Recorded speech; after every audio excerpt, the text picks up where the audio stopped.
Hey everyone, this is George. Hi everybody. And I'm Bob, and we're the head shipping goblins of Beetle and Grimm. Middle management, really. We're the head shipping goblins, and we're here to tell you that Beetle and Grimm's now shipping the newest, latest release. This exclusive box set will take your Dungeons & Dragons campaign to a whole new level. It's packed full of in-world handouts, full-scale battle maps, encounter cards, and more. Beetle and Grimm's sets your adventuring party up in high style. Yeah, and the jewelry is shiny. And now, to tell us more is the newest member of our goblin team, Goblin Katie. Hi everybody! To celebrate the latest release from Beetle and Grimm's, I'm going to sing a song about being run through with a polearm. Oh, I'm embarrassed for her. What? Should I tell her or should you? You do realize that it takes more than calling yourself Goblin Katie to be a goblin, you know that, right? Well, Maybe it's true. Maybe George is gonna be an ogre if I call him Ogre George. I'm an ogre. Even better, he's a human if I call him Human George. I'm George Washington. Sorry, sister, but it takes more than a name to rock this look. I'm calling the Union. oh great! Let them know my new card came in. Go Local 234. Son of a bitch! I never thought I'd see my own spleen.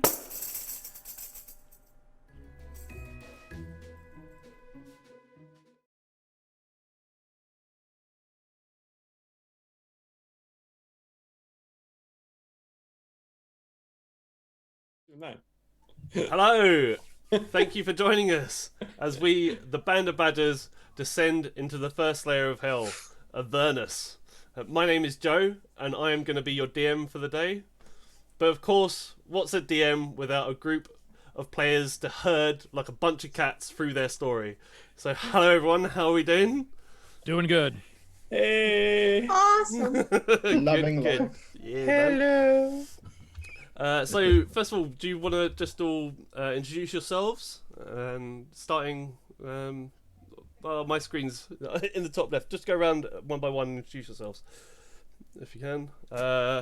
Who we got? Who's first? Thing is, Jen. Who is first? Me. Oh, okay. Hi, I'm Jen. I am playing Theodore Sean, and she's a Dragonborn druid, which is a little awkward because she's big.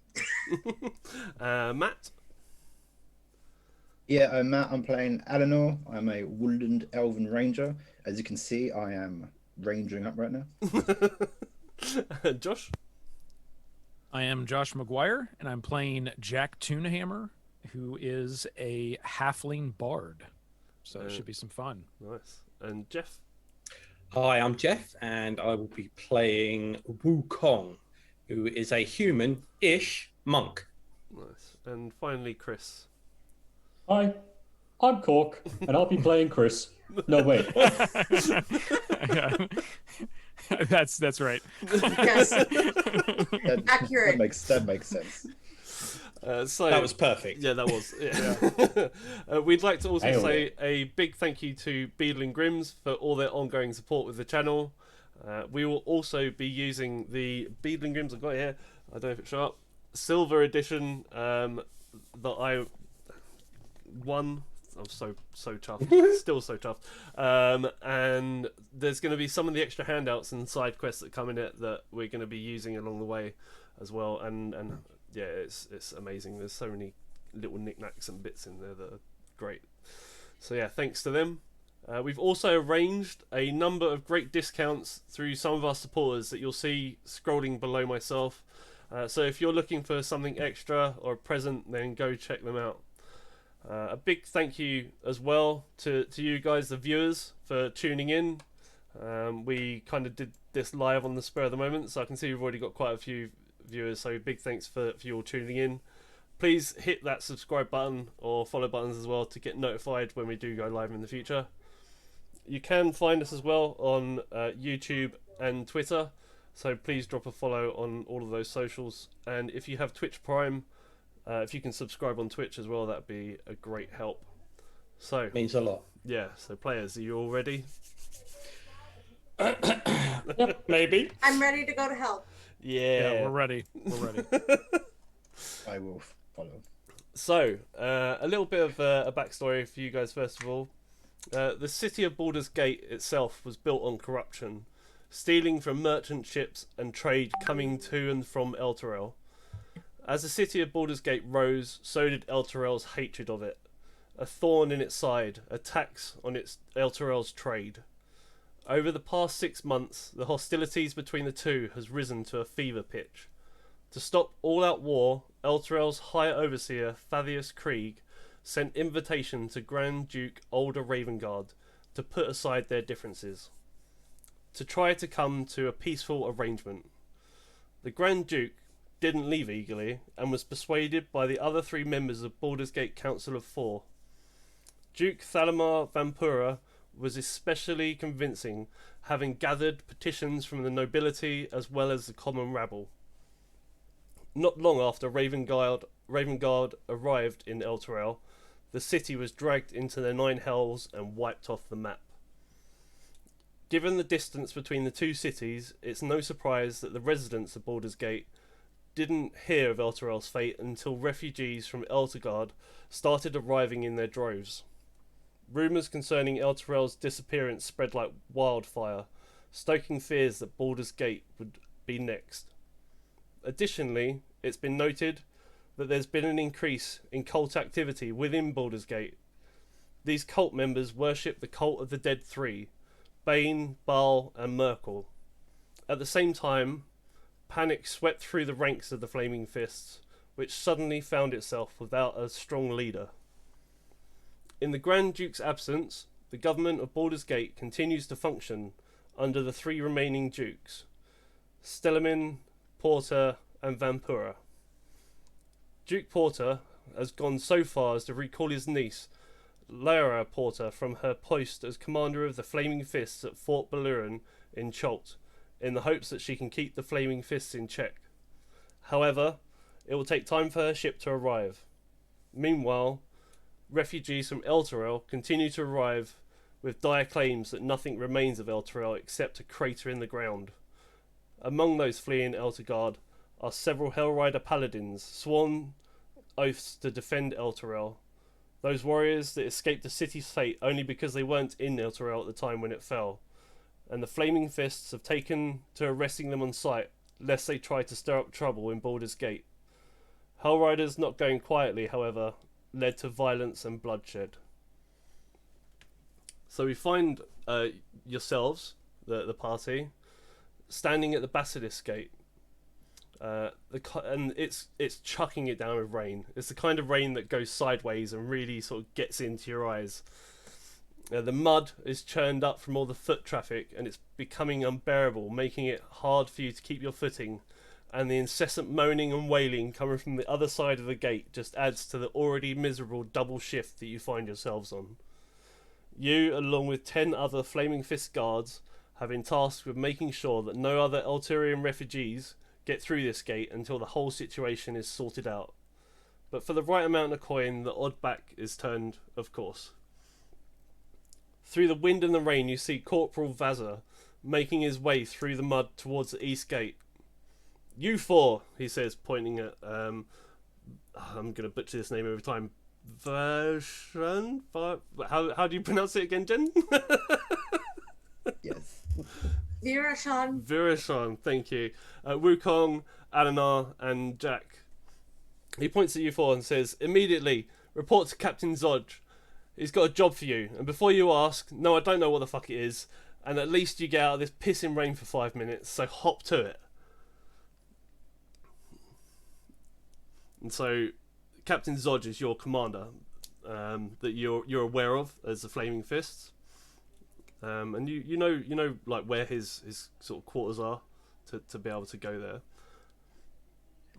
I am not kneeling before him again. Well, I'll be glad. I'll be glad to get out of this mud. It's ruining my new shoes. I love these leather shoes. Not surprised. I knew it comes up to your waist. You know what you all are bothered by? Just shakes the water off of her scales. Hang on, Woo. Are you making fun of my size? No. Never makes fun of your size. Why is it always jokes with you guys? We need to report to Captain Dodge. Excellent. And so let's move out. So yeah, Yes, as you make your way into Captain Zodge's sort of quarters, you come to a corridor and you hear the voice of Captain Zodge yelling at someone. I don't care how much you've searched this city. Look again. I want every Hellrider's head up on a wall with all the others. This was their doing. Them and that piss weasel Davius Krieg. And as you sort of carry on towards his room, you pass an individual that you assume was being shouted at. And the first thing that hits you guys is the heat, the stark contrast to the weather outside. A well-stoked fireplace sits on one wall, with a large table sitting in the middle, with a map laid across it, a shield and a small iron cube laid to one side. Standing over the table is Captain Zodge, who looks frayed and tested. Come in. Zodge, what you want? Come in. What you want with us today? Come in, all of you, and just stand there and warm yourselves by the fire. Time is precious. There's no time to warm ourselves. Let's get on with this. Come on. What? So yeah, you all sort of as you sort of stand there in front of his desk, another member of the Flaming Fists appears at the door. Sir, we have a new recruit from Cholp. He came along with Lyra Porter. She's returned at your request. And the man steps aside, and into the room steps a large half-orc. Who is amazingly still short compared to Virashan. I will walk in and I'll just look around. I'm still drenched from the rain. Yep. Just kind of drenched from the rain. And I'll kind of just shake it off as much as I can. I go, ooh, fire. I walk over and just, So, Captain, I suppose you're lumbering us with this new recruit then. That is correct, yes. And you are? Oh, What's hi. your name, Orc? I'm Cork. I come from different lands. I ride dinosaurs, I beat up lich things. I'm good. Just by fire now. Ah, toast. Jack looks very confused. Dinosaurs. Very well. Like big lizards, like big dragonborn, like big things. They eat people whole and spit bees. They're terrifying. Oh, you're a big Jack, fellow as well. Jack, another one fleet of mind. Ugh. I have little time for orcs. Luckily, only half of one of them. So, At least it's not a whole one. Hope it's the better half. Sweet. I love that I'm completely antagonized by the entire group. Great. No. very well. I like him. And, I like him. he- We need this one for our group. He reaches You'll be fine, Cork. Just don't step on my foot, and you'll be fine. He reaches into his drawer and slides over a badge across the table at Cork with a symbol with the flaming fists. Each of you have already got the sort of insignia pinned to you, and he's like, add this to your... And he looks you up and down, tunic. Just go, Cork does have like his apparel is kind of furs over his shoulders, loincloth and things like that. Furs of a kind of unnamed animal. He's got colourful feathers actually pinned in certain sporadic areas as well. So he will take it and just and just pin to his shoulder. It accidentally jabs himself in the shoulder, but he doesn't notice. It just goes through and sticks. And he sort of looks at you and says, as you're all aware, Grand Duke Older Ravengard is currently missing. I personally believe this to be the work of Thavius Krieg, and he sort of spits on the floor and says, I sent a platoon to the Vampuran estate after we extracted information from a group of cultists claiming to be loyal to the Dead Three. They stated that she was hiding Thavius Krieg, and they found him hidden in a room talking to this thing, and he points at the shield on the table.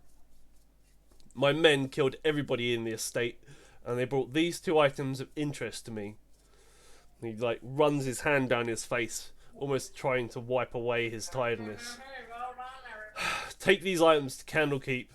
There you'll find a sage by the name of Sindra Silvacus, who will more than likely know more about what these items are and if they have anything to do with the shitstorm that's currently happening.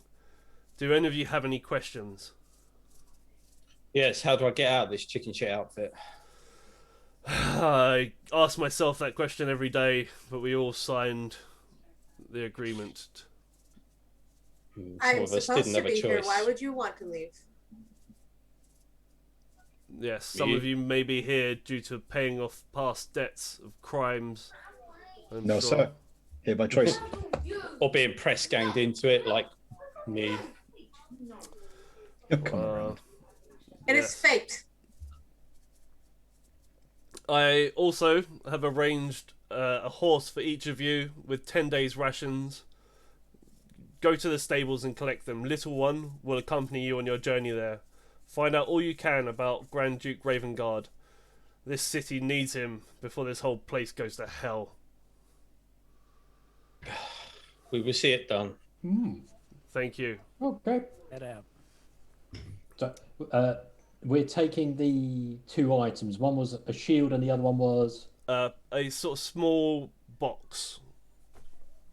Cork has experience with boxes. No.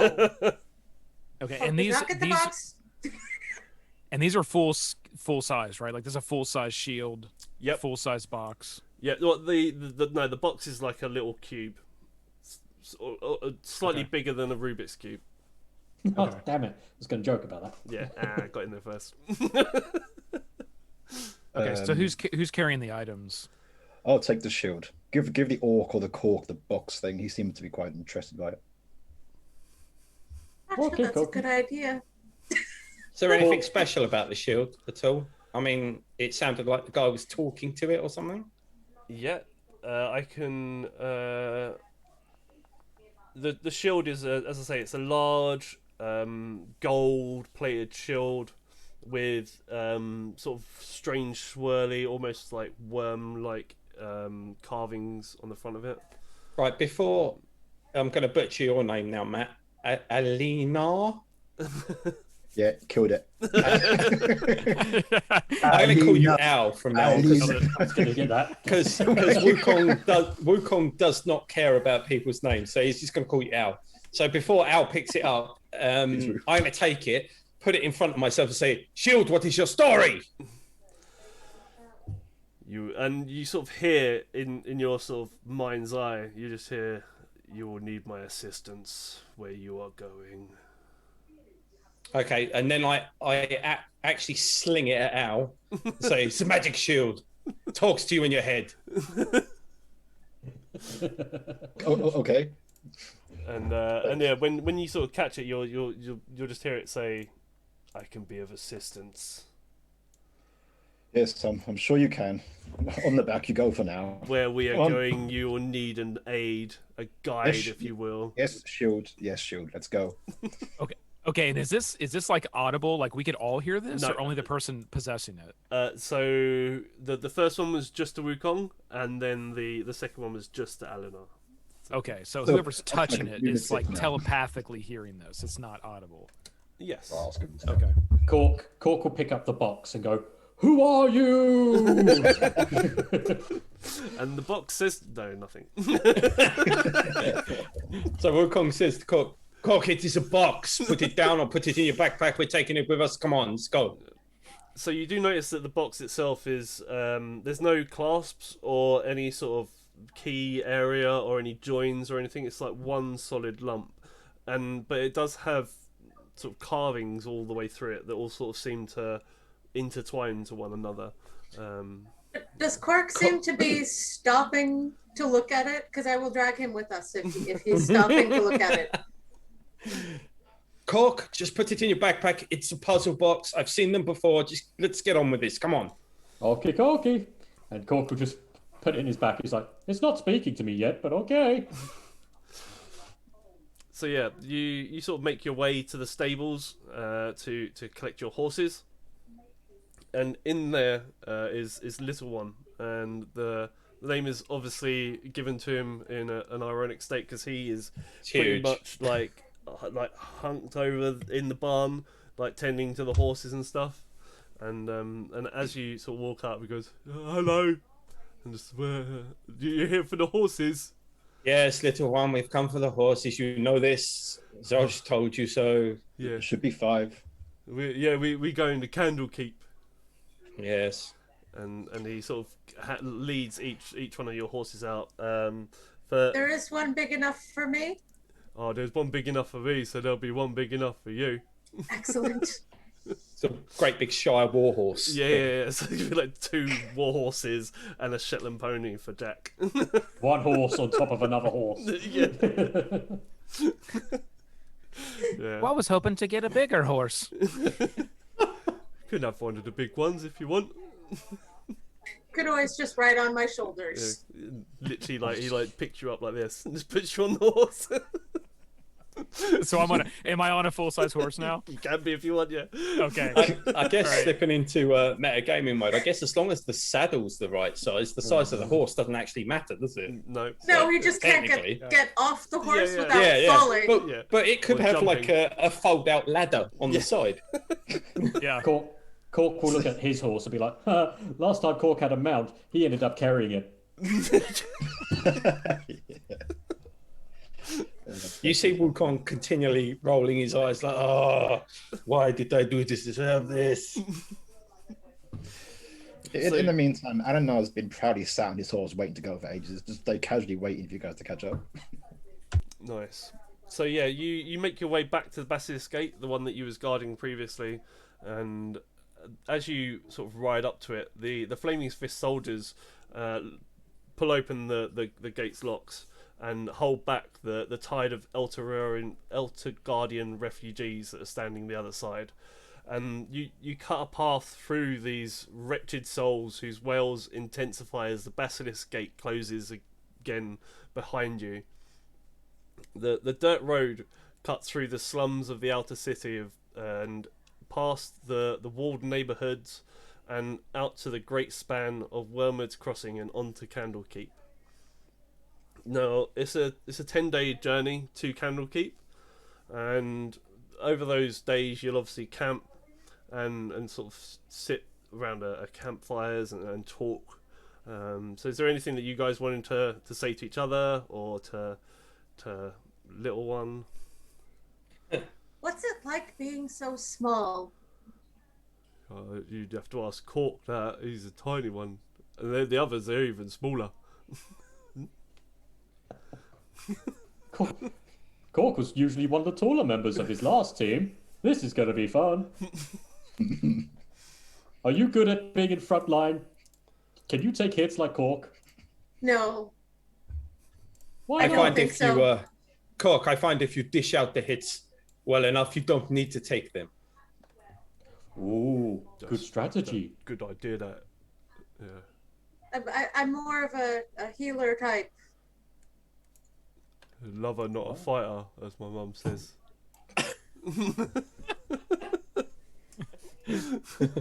In a manner of speaking, yes. Yeah. Do you wanna hear a story that my mum used to tell me? Why not? Cork loves stories. Yeah. So he sort of you've seen that he's sitting there like doodling on a book in his hand, and there's just like a crayon, and it just looks like oversized for his tiny, like it looks tiny in comparison to his little hands. And, Crayola. Yeah, and he just like looks up at you and says, "Okay, I'll tell you this. This is what my mum used to tell me, and it's about them hell riders in Elturel. She used to tell me it at night when I couldn't sleep. And so she said that it was over a century ago when the Great Troubles first began, and fiends roamed the lands to the north and west of Elturel. The fields were ruined, livestock slaughtered, homes were crushed, and the people dragged off to like terrible unknown fates. Terror gripped the hearts of everyone, and the city's cavalry rode across the lands, striking down fiends wherever they found them, and like loads of people died. But it was never enough. For every fiend that they killed, more popped up like daisies. I like daisies, I do. And yeah, but anyway, the ruler of Elturel, the High Rider, he asked everyone to pray to the gods for aid, and everyone was shocked when this mighty angel entered the city the next day. Her name was Zariel, and my mam, she says that means companion of light. The prayers of Elturel had been heard, and help had come. Zariel found the gate through which the fiends were entering into our world, and on the field of the dead it was, in the west of the city. Zariel said that she would lead the cavalry to Avernus and destroy the infernal host that was gathering there, striking a great blow against the forces of darkness. The High Rider sent out the riders of Elturel, now numbering like many lots, with Zariel at their head, riding on a golden mastodon. With a great cry, Zariel and her army charged through the gates. The legions of Avernus trembled and buckled, but they didn't crumble. Zariel was defeated, and the remnants of her army returned to Elturel, overcome with grief at the loss of their glorious general, but confident that the Lords of the Nine Hell would think twice about threatening Elturel again. There was like this massive party to honour the Knights Cavalry, who became known as the Hell Riders from that day on. Anyway, that's what my mam says. Interesting story, little one. Oh, thank Did your you. mum explain what this angel looked like? No, just that she was like really shiny and stuff.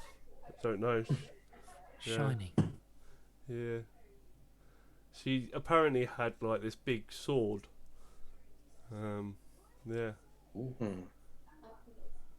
Cork like big Interesting. weapons. Yeah.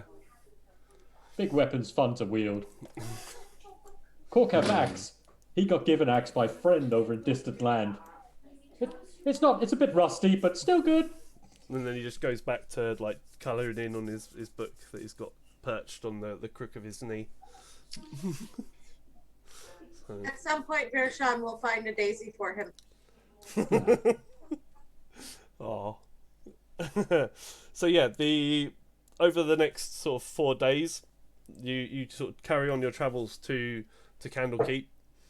The weather has gradually worsened, and dark clouds release heavy rain until the roads once again run thick with mud, and yet you trudge on, passing friendly merchant caravans heading north. On the morning of the 5th day, the rain subsides, but the dark clouds remain. Ahead you see a path branching off from the wider road, heading to the sea. A raven perches solemnly on a leaning post bearing a sign that points like an arm towards the west, saying Candlekeep.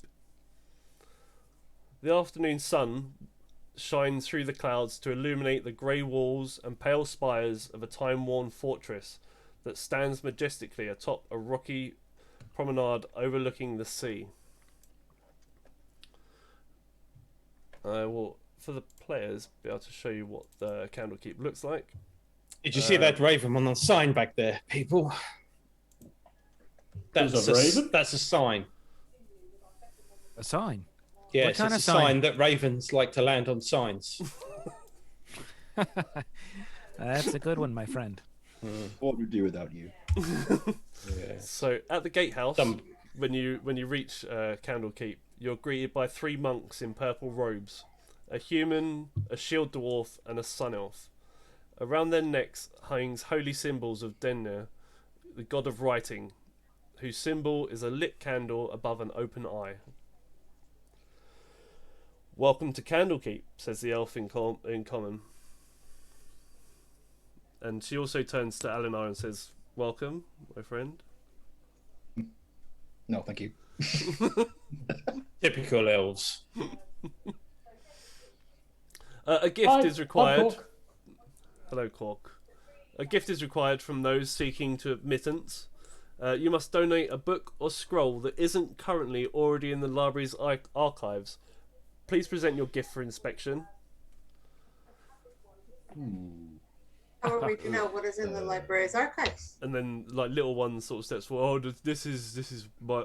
I've got to do this." And my mum gave me this, and he hands over his like colouring book to the monks. And they. So Jack. Yeah, Jack walks right out front, puts his hand in front of him. 1 minute, my friend. And he reaches down to his gorge that's hanging off his waist, and he lifts it out, and he says, This is me finest brew. It's worth well more than any of your scrolls." And he hands it. He kind of like holds it out. And they'll sort of uncork it and have a sniff and go, "It is. I can tell it is a mighty fine brew. I'm sure." Go ahead, partake. Certainly, Partake. and he just like has a swig. Yes, it's very, very nice. I do agree, and hands it back to you. Unfortunately, the price is the price. Is it sorry, Joe, out of game. Is it a price per person, or is it one per group? For the whole group. Yeah. So does little one cover it with whatever he's got, or yeah. It's going to offer some sage advice, but I won't then. We'll just let little one give his little book. Yeah, so they sort of turn the book over in his hands, and they're like, they sort of look at each other, and then they sort of huddle together, and you hear him sort of in hushed tones. You hear, "But we can't let him in with this. But it's within the rules." And then the other like, "But it's a sodding colouring book." And then It's within the rules. And then they all sort of turn back around and look at you and like, "Fine, welcome to Candlekeep," and the doors sort of open behind them, allowing you your entrance. And as you, Okay, now does Jack get the sense that his brew has helped at all? I mean, the monks have, they're pleased with drinking it. You could assume that they have for your own peace of mind if you want. Yeah. Yeah. Okay.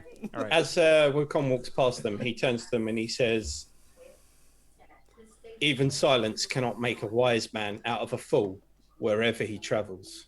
And then he just walks on. It's a sodding fucking colouring book. We didn't make the rules.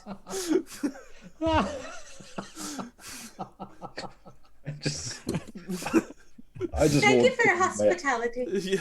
head in my hands. As you enter Candlekeep, you see that it has all the amenities one would expect to find in a self-sufficient settlement. A bathhouse, granaries, gardens, and so forth. To your left, you notice it even has a pub called the Hearth. And little one turns to you and says, I'm going in there. They've got the chicken broth I likes. It's not as good as my mum's, but it's still good. It's like, your clever person that you want to speak to is probably in there. And he points up towards the main keep. Do we want to head straight there? Did you say pub? That's correct, yes, the Hearth. Oh, We can drink after we complete our task here. oh I'm so curious. Jack. See what kind of brews they got on tap. Maybe it's like me on tap. Come on, Jack. The traveller who drags his feet only raises dust. Let's carry Ah, on. you and your sayings. I'm with Wukong. Okay. Let's Cool. go then. So you sort of make your way through the main keep, and you notice that scholars are hard at work, toing and froing, some carrying large stacks of books and others sat at tables surrounded by tomes. Finally you arrive at Silveras Chambers. The walls of the circular tower punctuated by arched windows that are currently shuttered. Bookcases filled with eldritch volumes stand between the windows, while each table is crowded with specimen jars, alchemical equipment and other clutter. Engraved into the floor of the chamber is a large 9-pointed star. A middle-aged tiefling dressed in wizardly robes stands by one of the windows, caught in a fugue of intense contemplation. Perched on the corner of one of the tables nearby is a spindly little demon with warty green skin and buggy eyes, thin black horns and a whip-like tail. It notices you first and makes strange rasping noises with its throat. Right. Immediately, Wukong pulls out his staff, points it at the demon, and says, "There better be a good reason for that demon being here. Otherwise, it's gone."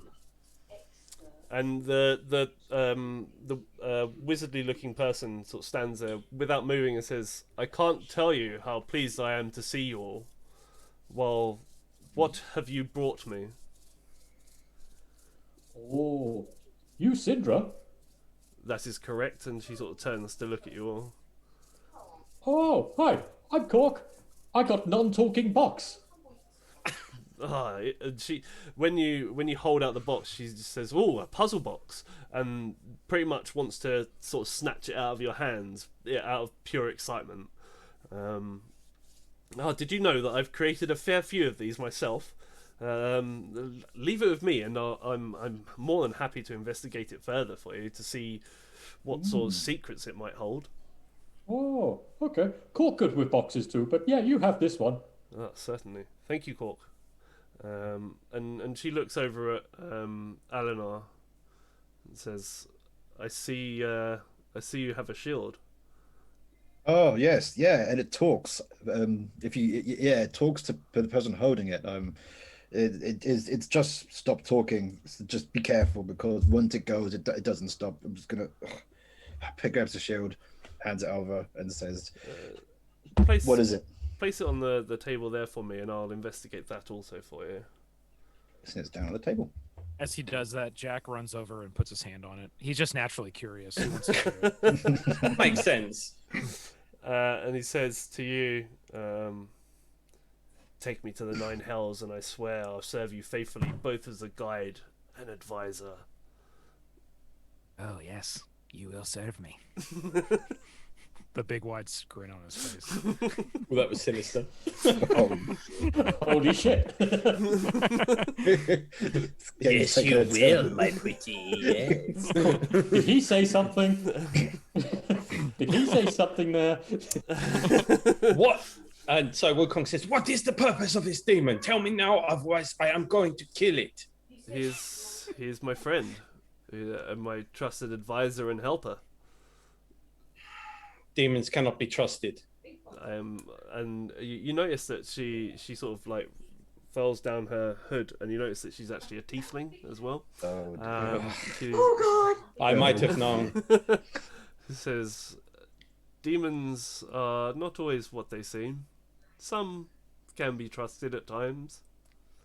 I've never met a demon that I could trust.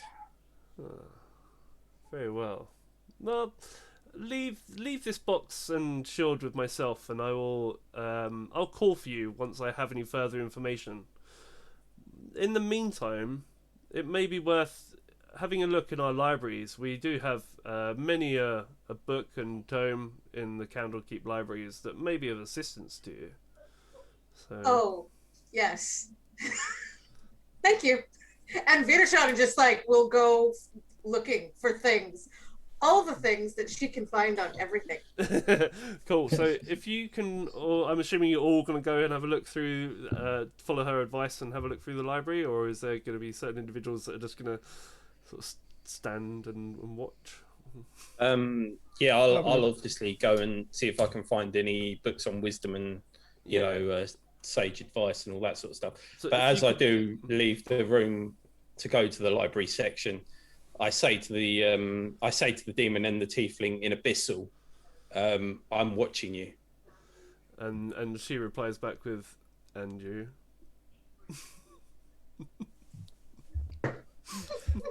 I'll follow the guys through and have a little peruse of the library so I can find anything and leave Wu to do his weird thing with the teeth. Oh no, I'm going after I said that. Obviously. Oh, okay, it's gone. Okay. Yeah. So could you? That was on my way out. I like flick a look back and say, "I'm watching you." Could you all roll an investigation check for me, please? Yes.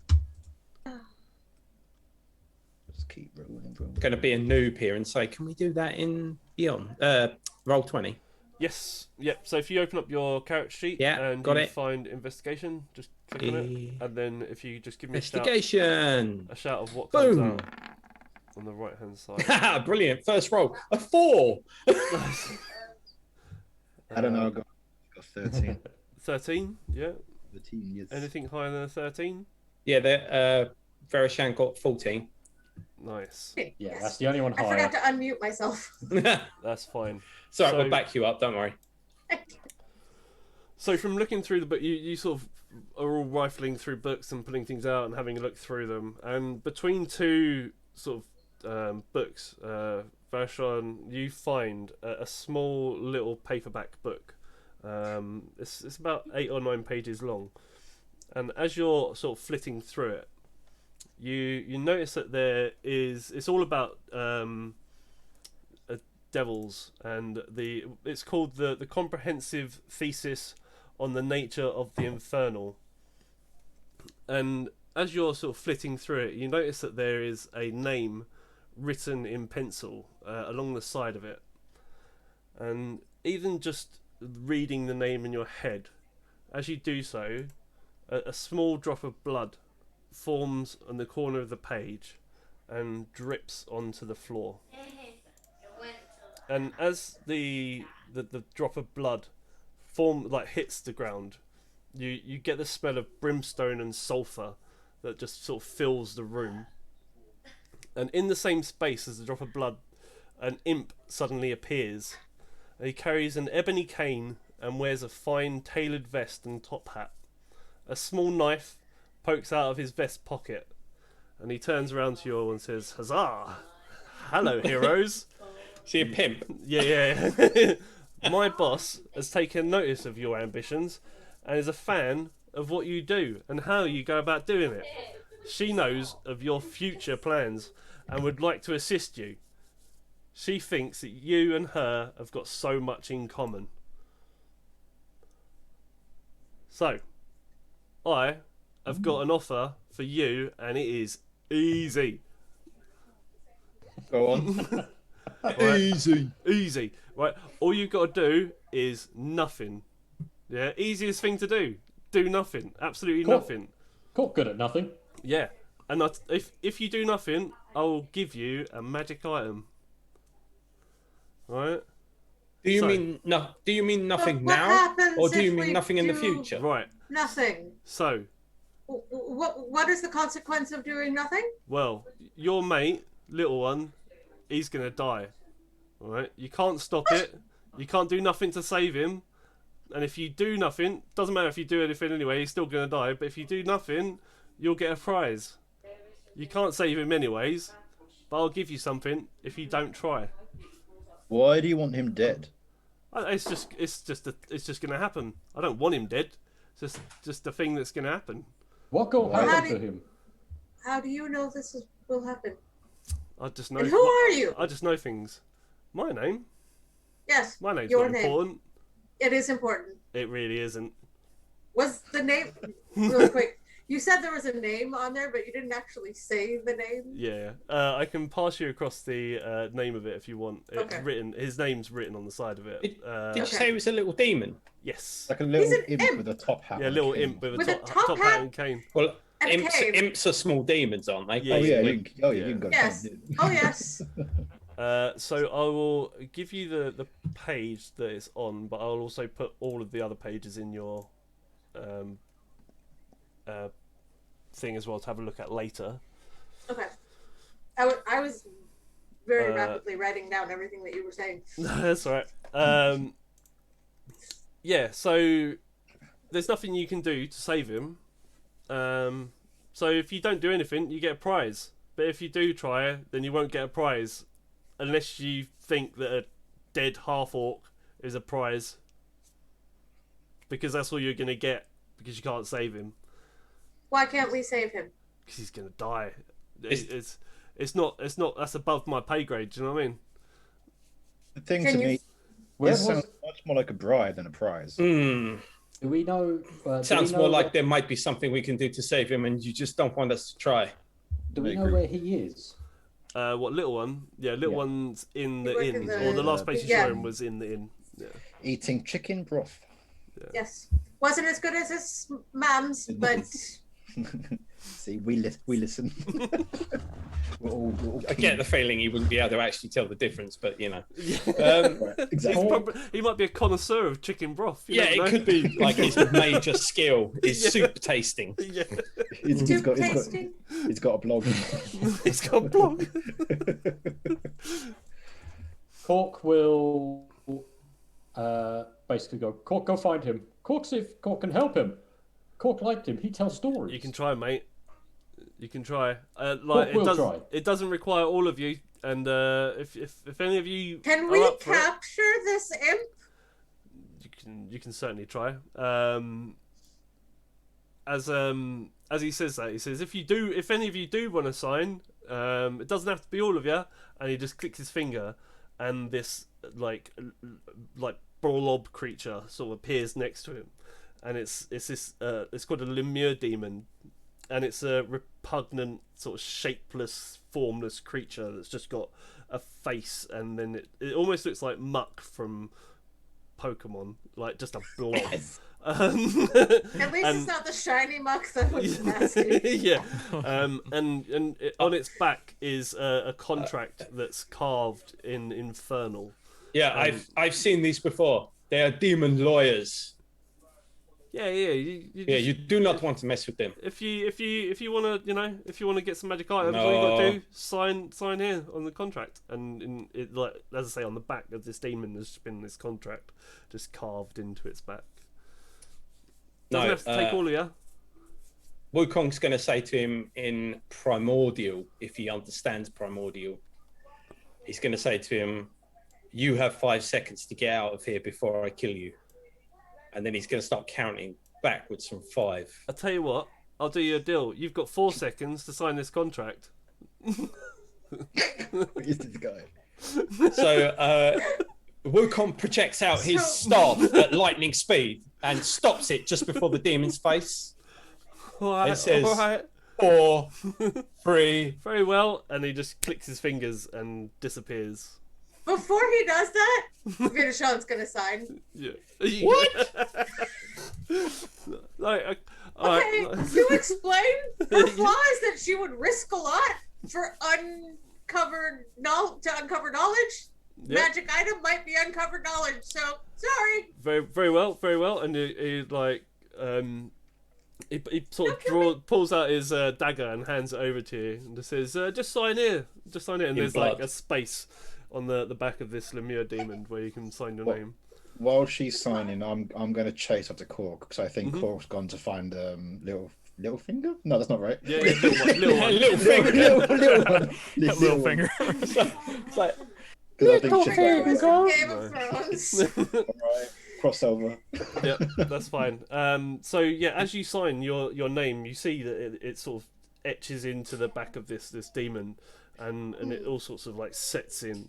And as you're sort of signing with the dagger, you almost feel like a splinter or a prick on your finger, and a drop of blood just drips from the end of your finger also onto the bottom of the contract, and then the Lemure demon turns to stone. Yeah, Joe, as that's happening, I'm sort of holding my staff at the demon's face, and I'll turn to Verishan and say, "No! Oh, you do not understand what you have signed." And Magic things. Demon contracts are never that simple. They're never that simple. You did not have time to read the small print. You could now owe them your soul or part of your soul. Clauses. Did anything happen when you signed it? What was it I felt again? I'm The sorry. little splinter prick you said? Yes. Yeah. So it felt like a splinter, and then a sort of drop of blood ran from the end of your thumb onto it as well. Splinter. It was like a splinter. And then there was blood. Oh, I've seen something like this before, and if you're lucky, it will just mean that you owe the demon a favor. If you're unlucky, you just basically given him your soul. Thumbs up or thumbs down? It's simple. She does nothing. You know, she gets all the. But you can go run stuff. off and help. Yeah. I'll just stand here. This is And this look is, through my books. this is a contract between us. It's got nothing to do with you, mate. I'll just say I've had enough of this, and I just leg it out and go after Court and Al. And where is Jack in reference to all this? Because he would have from the very beginning went to the library looking for books around different types of like you can all brewing. be in the same sort of area. Okay, so Jack is observing this. He's able to kind of see and hear those. Yeah, and the imp's now just sort of spinning the knife just on the end of his finger and just like looking at you. You up for a bit of this, mate? You want to get in on this action? Hopefully Jack heard what I said. Yeah. Okay, yeah, so he's talking to Jack. He's talking to me. Well, I don't know. Yes. Who else has signed? This Dragonborn here. Oh, yeah, it might be dangerous. Oh, I've signed before. I've got a brew at the tavern on this.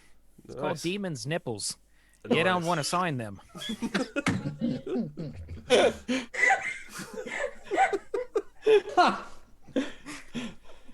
A milky beverage if I ever had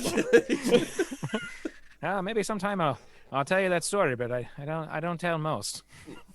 Very well. You're not up for it then, and fine. And he turns to yourself and says, "I will, once the deed's done, I'll present you with your items." And then both him and the Lemure demon disappear. So cutting over to, it was Cork and Eleanor that were running off to try and look for Little One. And Wu followed as well in the end. Yes, and then we slightly behind. Yeah, slightly behind, but I'm slightly faster than them, so. Yeah. So you make it to the inn, and you notice that around Little One there is now sort of 4 empty bowls, and he's currently tucking into a 5th bowl of sort of chicken like broth that he's just spooning into his mouth. The inn's got about 3 or 4 people in it, and it's quite a low ceilinged inn, and yeah, there's an individual behind the bar. Wait, did you say the soup's got 3 or 4 people in it? No, I said the inn's got 3 or 4 people. Well, the soup. Oh, Well, little one is quite big, so Yeah. imagine the bowls are like the size of booths in a restaurant. Literally, I was like, well, I made the wrong choice, didn't I? Running after. Okay, sorry. Nom nom. Yeah. No, the inn's got about 3 or 4 people in it. I don't know about the soup. Well, Cork entering the inn, kind of a bit rushed, seeing his friend over in the booth eating a 4th bowl of what I assume to be chicken broth, which is his speciality. I will go up and just be like, just kind of leaning on to, hi, friend. Hello. How are you feeling? I'm good. You? I'm very good. Chicken good? Chicken, yes. Like I say, not as good as my mum's, but it's still good. Oh, okay. Chicken taste okay? It tastes alright. Yeah. Okay. Not like it normally does, but it might just. It's a different chicken, isn't it? They use different chickens each time. Chicken from different. It's free range chicken, maybe. Well, that might be it. Yeah. Give me the gut to make him puke. Yeah. Cork will look over at Al and just be like, maybe poisoned? Maybe not. Cork can try it. Cork pretty resistant to things, but he seems to be enjoying it all right. well, Adam Mills he kind of came in a bit after Cork with an arrow in between his fingers. And I've just kind of watched the entire little chat around the chicken go on, and my focus is more towards the door, making sure no one else is coming in. Mm-hmm. But I'm keeping an eye on both of them, and I'm kind of shrugging towards Cork, like, try it if you want. I wouldn't though, but if you want to try it, go ahead. By all means. And Jack's gonna make his way to the. There's like a bar, you said, like a pub style bar. Yep. And there is someone behind it. Yes. Yeah. Okay, Jack's gonna go over there and start kind of striking up a conversation, using his just kind of his natural abilities for rustic hospitality. So what type of brews do you have on tap here? Oh, we've got many brews on tap here. They're all brewed within the walls of Candlekeep. We've got an ale. There's a nice mead that's well worth a tipple. Mead, you say? Yes. I'll take one of those meads and give it a try. How about food? We do a wide range of food, mainly known for our chicken broth. Do you make a pizza? A pizza? Yeah, a pizza. Boar meat with cheese. We do thin crust like a cracker. We do do you know of a pasty? We do a nice pasty. Hold on, that's protected, Joe. Jack yells, okay. Jack yells back over his shoulder like, is anyone hungry for a pasty? Ooh, pasty? That sounds good. Is that pasty TM? Or is it... Pasty's not a trademark thing, is it? There's many Cornish pasties are. Yeah, they're protected food. Many, what is a pasty? I don't think it would matter in this situation. It's a very British thing, I think. Never had a pasty. Yeah, but anyway, we'll talk about Cornish pasty. I mean, I don't know. I was a bit shocked that everyone seemed to have forgotten about the fact that this orc's potentially going to die by a demon at some point. I'm not there yet, so I can't. I'm out of it for the minute. So as like Wukong, and I'm assuming Vershon is going to be following along behind as well. Even just interested to see what's happening. I'm not interfering at all. Yeah. I'm just gonna, see what happens.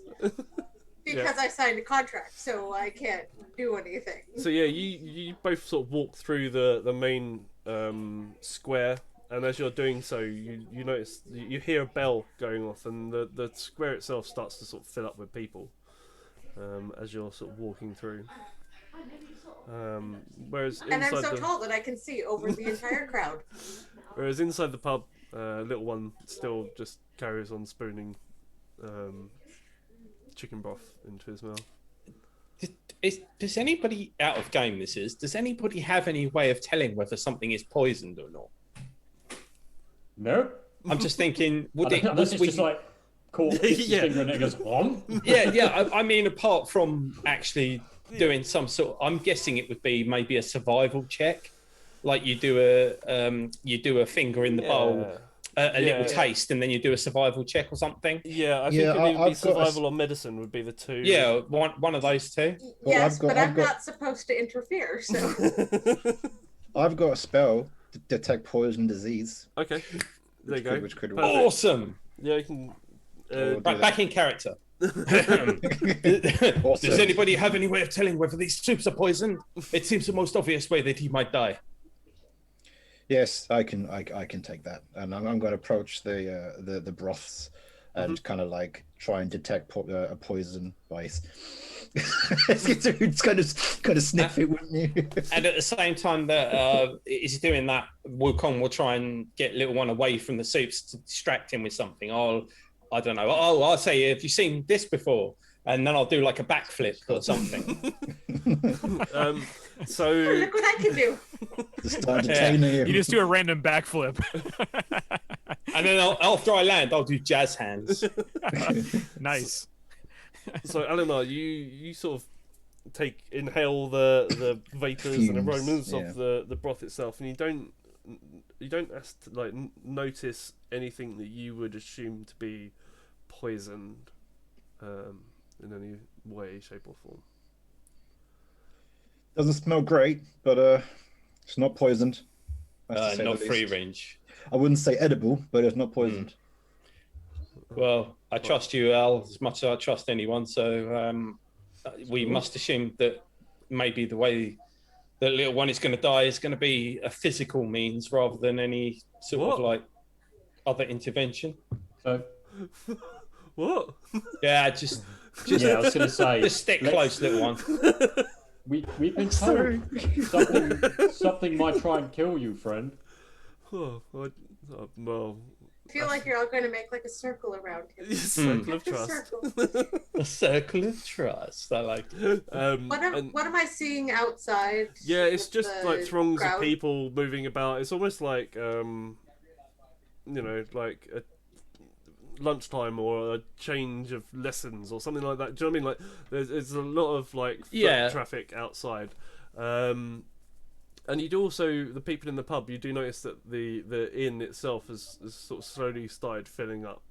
There's more people entering now. You got around sort of 20 to 25 people inside the inn itself. You can, if you want to do me a, what would it be? I want to see if you notice anyone untoward in the group. Perception? Yeah, perception check. For Cork, Eleanor, and Wukong. Jack, I suppose if you were wanting to do so, you could. Bloody 9. I'm sorry, did you say me? Yeah, if you want to keep an eye out as well. Perception, you said? Cork's just staring at the soup. Cork's too. Oh, nice roll. What did you get, Chris? I don't know. I've got 23. Nice. Josh got a nice roll. 19.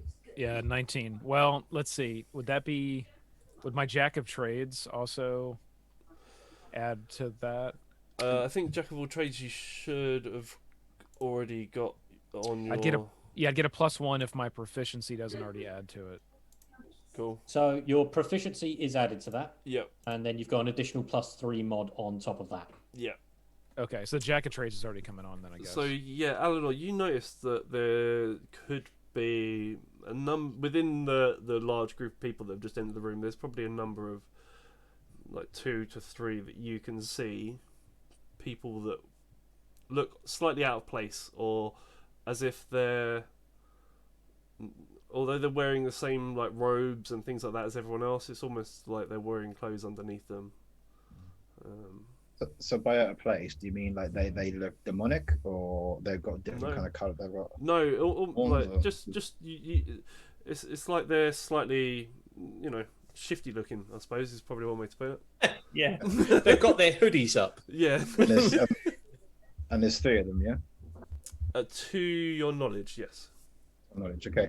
And I'm gonna kind of casually walk up to Jack and Wu separately, and Cork separately, and to each of them kind of say, I've noticed a few people here that don't quite look right.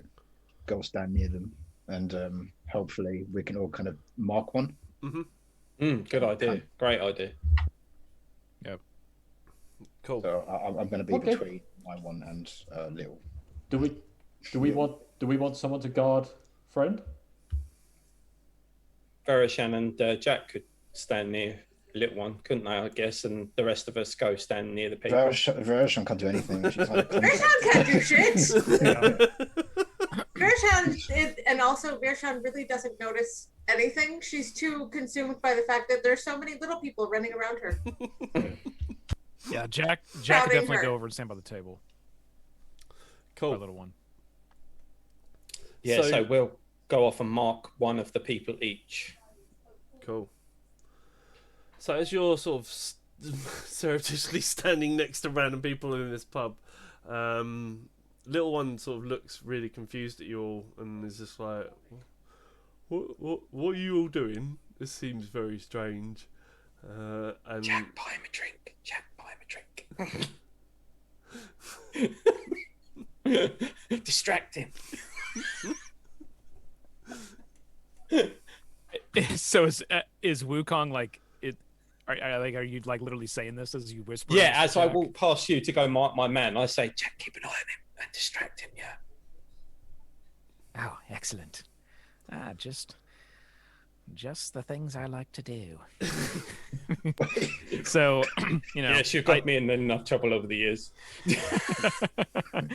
So Jack takes Jack actually reaches down, grabs his gourd of brew, takes a big swig of it, and walks over. hello. Hi there. What brings you in? The chicken broth. I don't think they take kindly in this place to people drinking drinks that they brought from outside. Well, standard. Me brew goes with me everywhere. Maybe you'd like a drink. Jack kind of hands it towards him. Sure.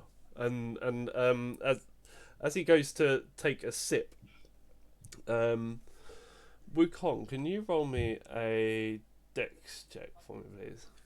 Standard dexterity check. Is that like a saving throw dexterity check? It's gonna be athletics, is it? Athletics or acrobatics? Acrobatics is dex. Athletics is strength. It's basically to try and pluck something out of. Oh, so it's going to probably be acrobatics. Yeah.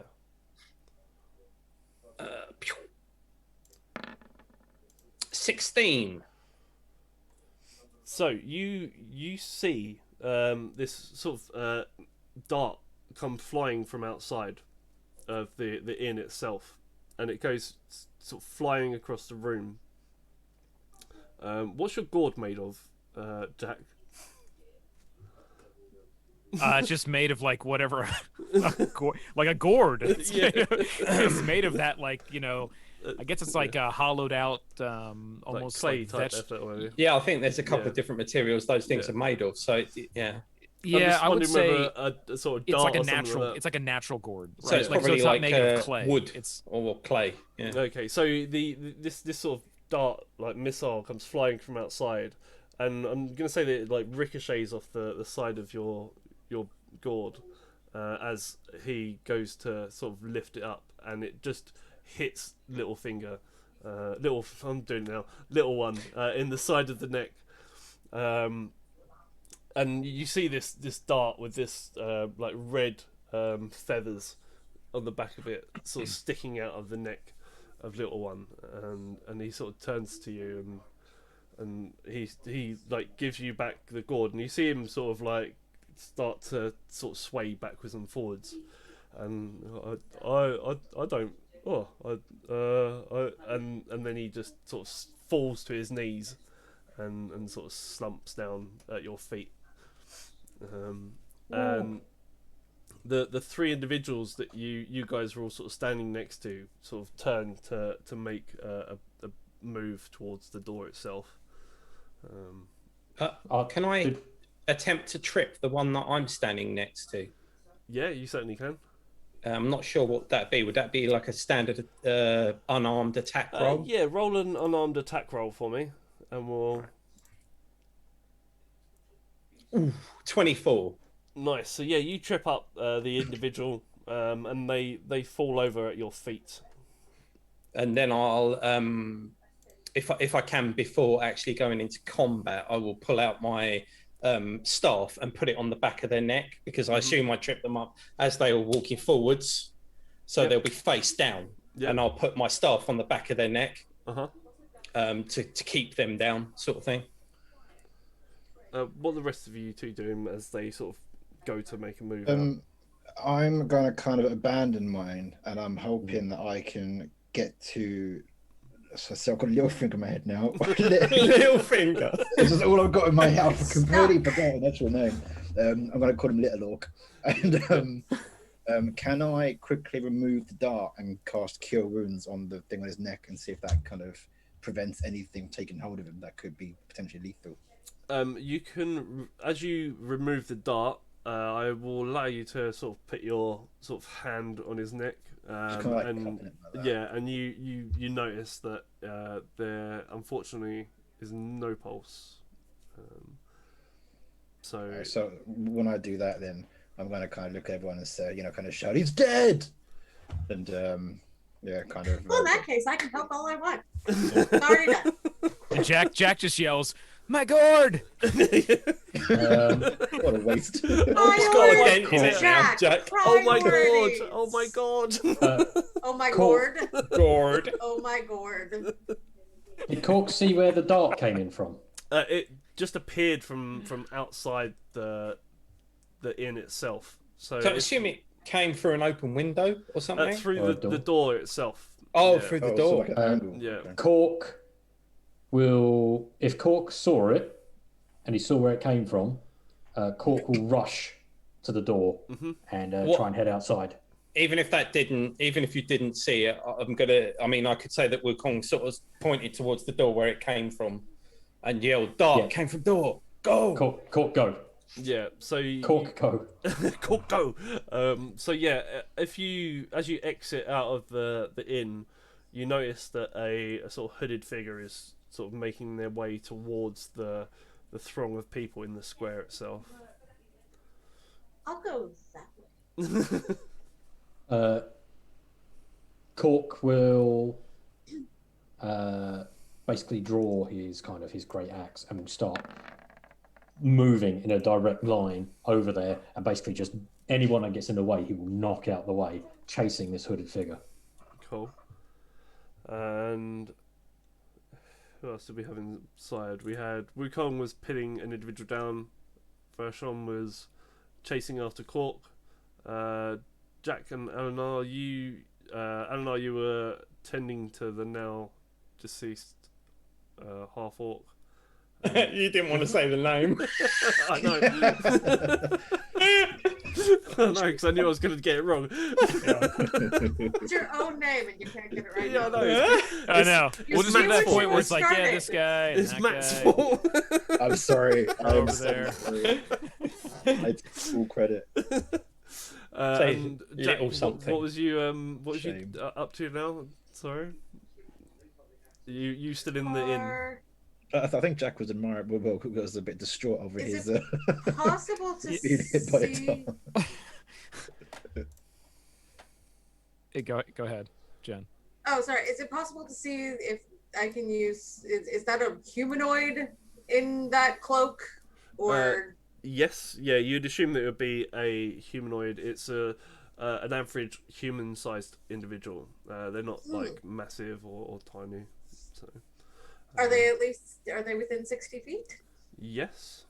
Can I use hold person? Yes. Excellent. Yeah. Love to Do do they that. need to make a roll to try and? Let's have a look at what hold person Concentration. Wisdom saving throw. does. All right. Cool.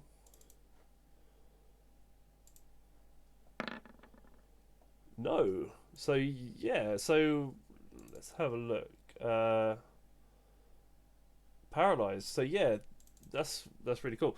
As you as they sort of run to go and get into the crowd, just as they're about to break the line to almost disappear into the throngs of people, they just sort of stop still, motionless on the edge of this crowd of people, and you just notice that people seem to sort of like a river sort of shift around this individual that's just sort of stopped dead in their tracks.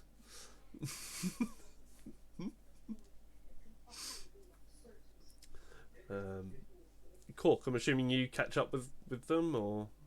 Oh god, yeah. Cork's going to catch up. He's pegging it full speed. Yeah. Cork's going to catch up, and Cork will basically try to knock him. He's paralyzed. Is there anything kind of obvious holding him?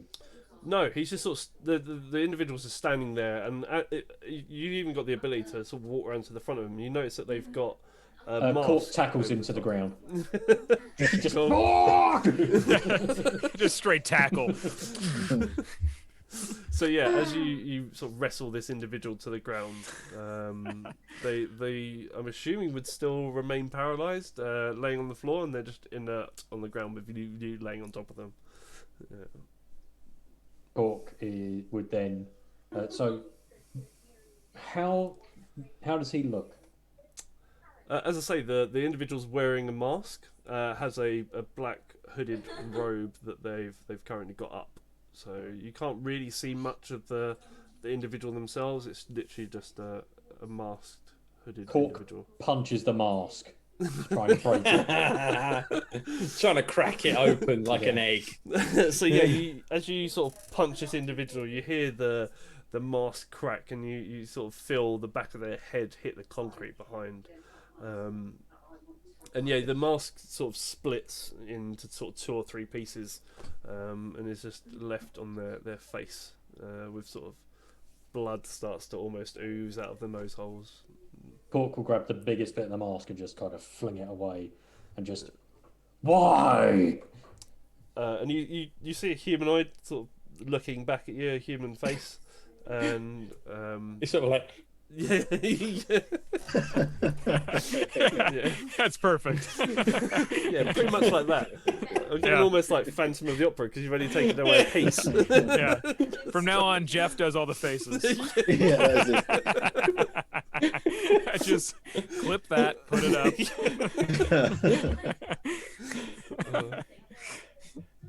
So yeah, they're still currently paralyzed, so you can't. Yeah, answer what it's a you're whole saying. minute. Yeah. A whole bloody hell. In D&D terms, that's an eternity. Yes. Cork best punch him again. Eventually, they're screwed. Yeah. With every punch, his face changes. Yeah. I mean, it's concentration, so you can drop it if you wish to do so, unless you're enjoying the scene. To, but I don't really want to. This is entertaining. Yeah. Yeah. So for the next minute, Cork just rails on this guy. Yeah. At this point, Jack just walks out the front door and he's like, this is good. I didn't know we'd get a show today, as he sips from his brew. Yeah. And you sort of have gathered quite an audience now of just onlookers that are just watching this sort of scene unfold. And yeah, after the minute, the man sort of comes round. He's Dazedly like, comes around. Yeah. Please stop. Yeah. Like, he has like this much life left. He says, "Please stop," and one more. We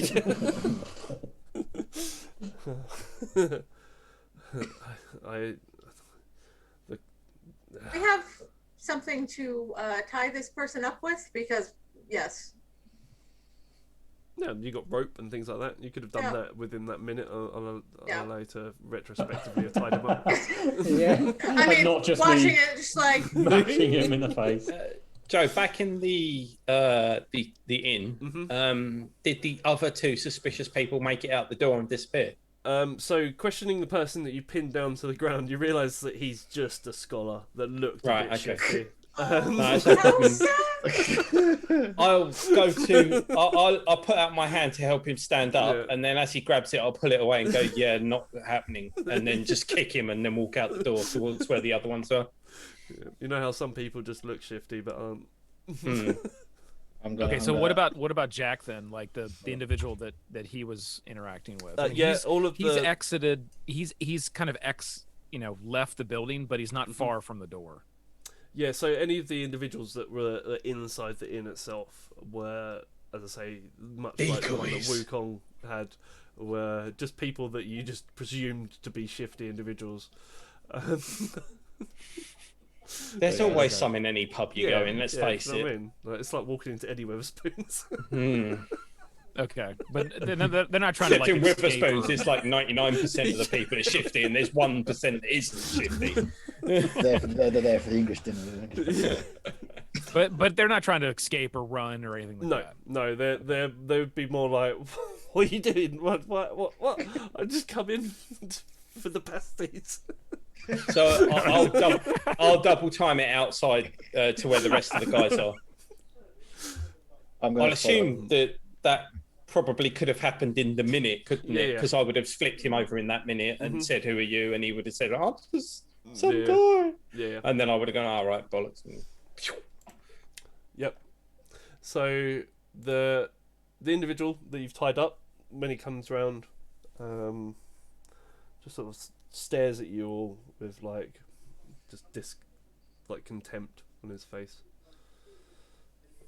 Is it a human or is it some other race? No, it's a human male.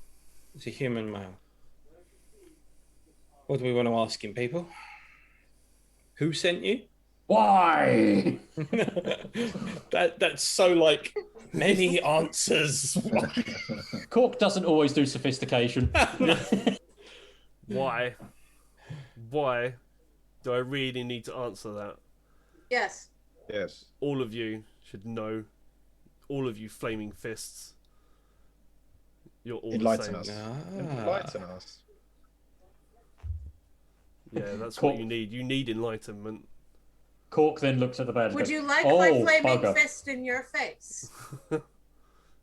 You will all die. And then the three will rise, and we will be victorious. The three who? The three. You must have heard of us. The three? Yes. Just the dead three will rise, and then Baldur's Gate will fall, much like Elturel did. Maybe we should take him back to the library. Just humour us for a second, pretend that we don't know anything, and tell us the name of the three. Come on. There's no need to pretend. Cork will take his thumb and move it slowly into his eye and just say, "Names!" Bane, Baal, and Merkel. Oh, damn, I was hoping the third one would begin with B as well. Just like coughs up some blood at you and just like at your thumb, and your thumb just gets caked in his bitterly blood. Cork. Crush. Cork. I mean, I'm not strong enough to stop Cork if he wanted to, but Cork. I am bigger than him. Cork will listen. Cork will listen to Scaly Person. Cork. I will just hold the thumb over the eye, getting tighter. Cool. He might have more information that we can get later. If you kill him, we can't get that information. I'm there guessing are other ways to get into his mind. Yes, I agree with Verashan.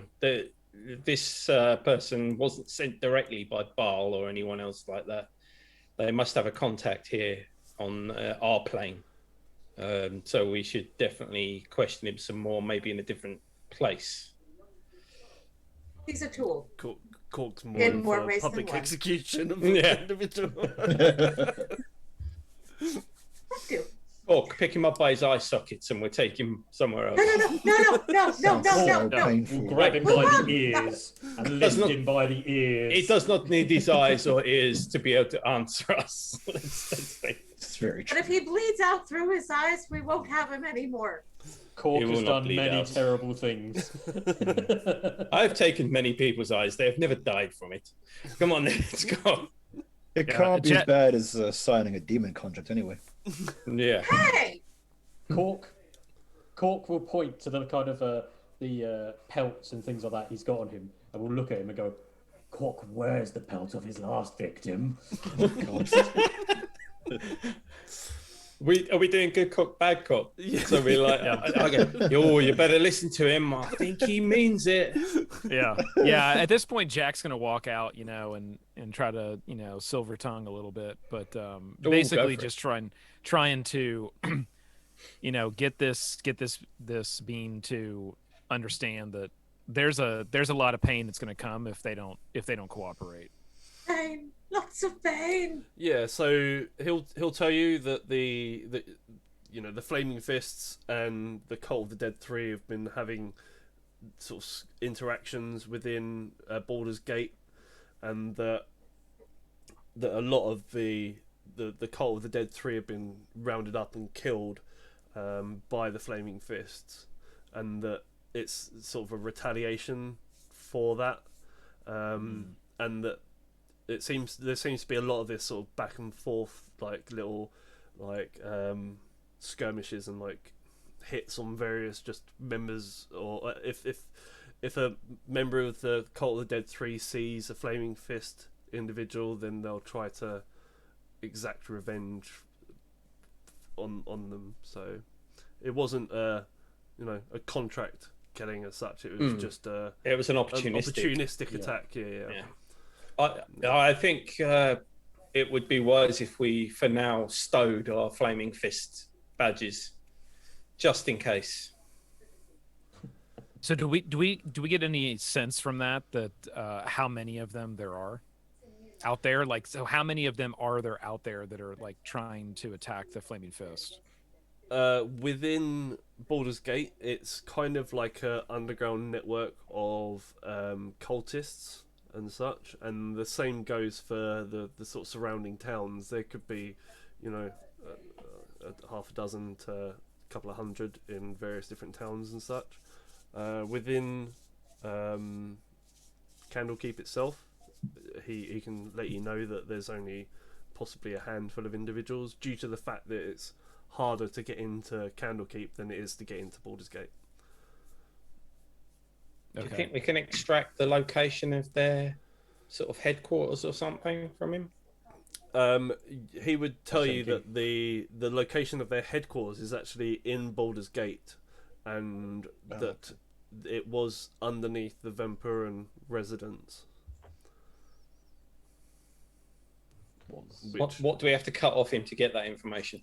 yeah, I'm assuming that I'm obviously hand waving a lot of abuse and whatnot. So I'm assuming that there's various points where you're tickling them to get the information out. You remember that torture scene in James Bond? Yeah. In the chair. That's what I'm doing. I'm like. Yeah.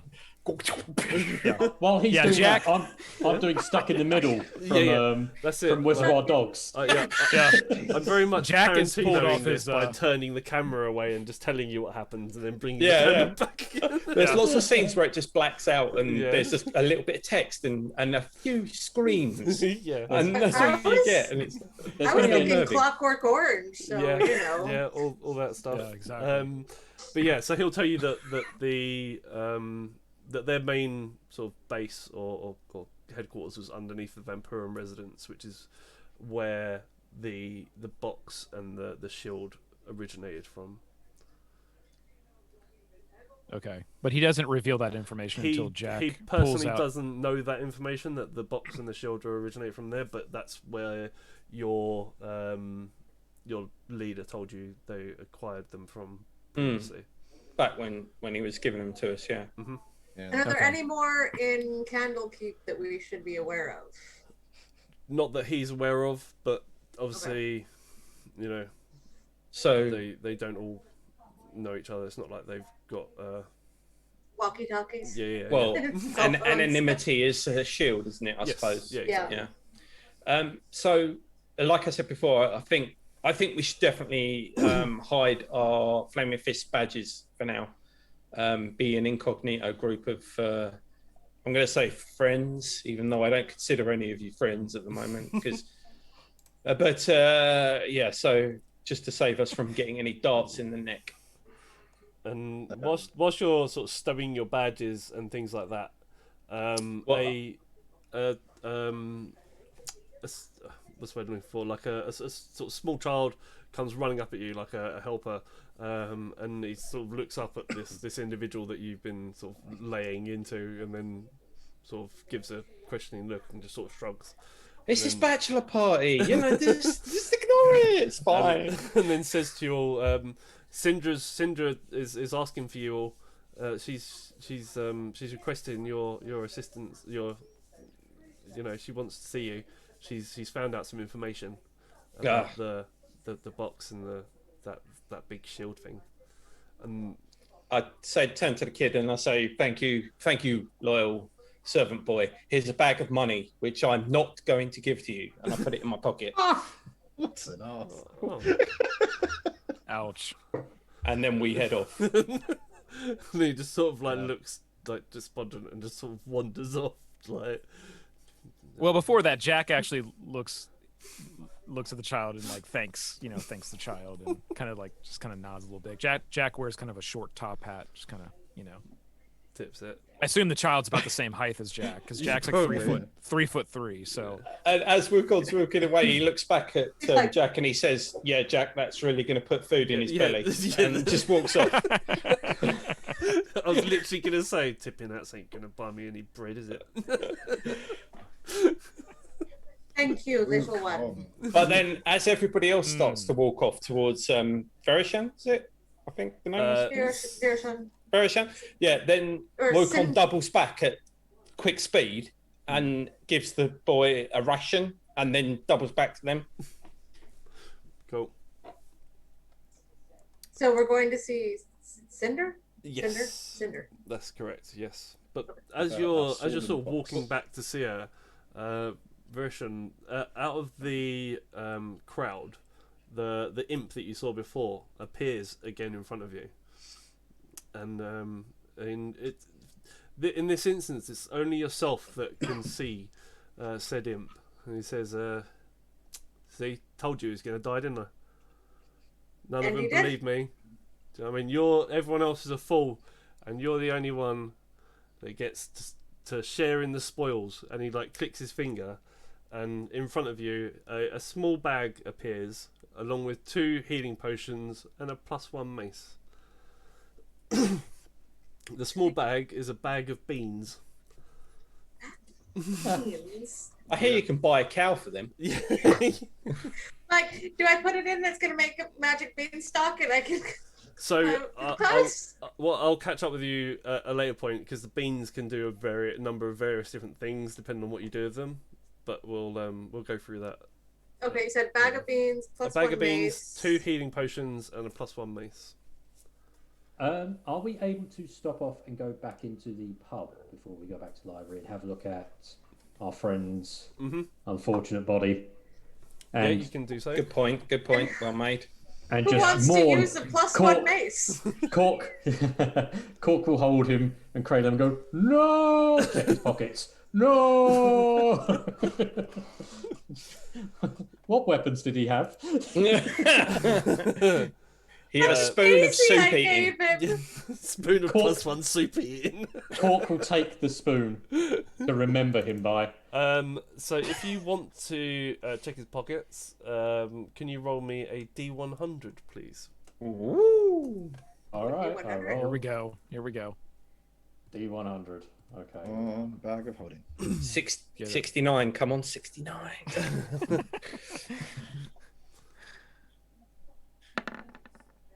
83. Come on. I'd love to know what that was in bingo terms, but a a receipt of a deposit at somewhere like a bank. Ooh. Yeah. That could be You something find interesting. a receipt. You also, in his other pocket, you find a colouring book. Yes. Yeah,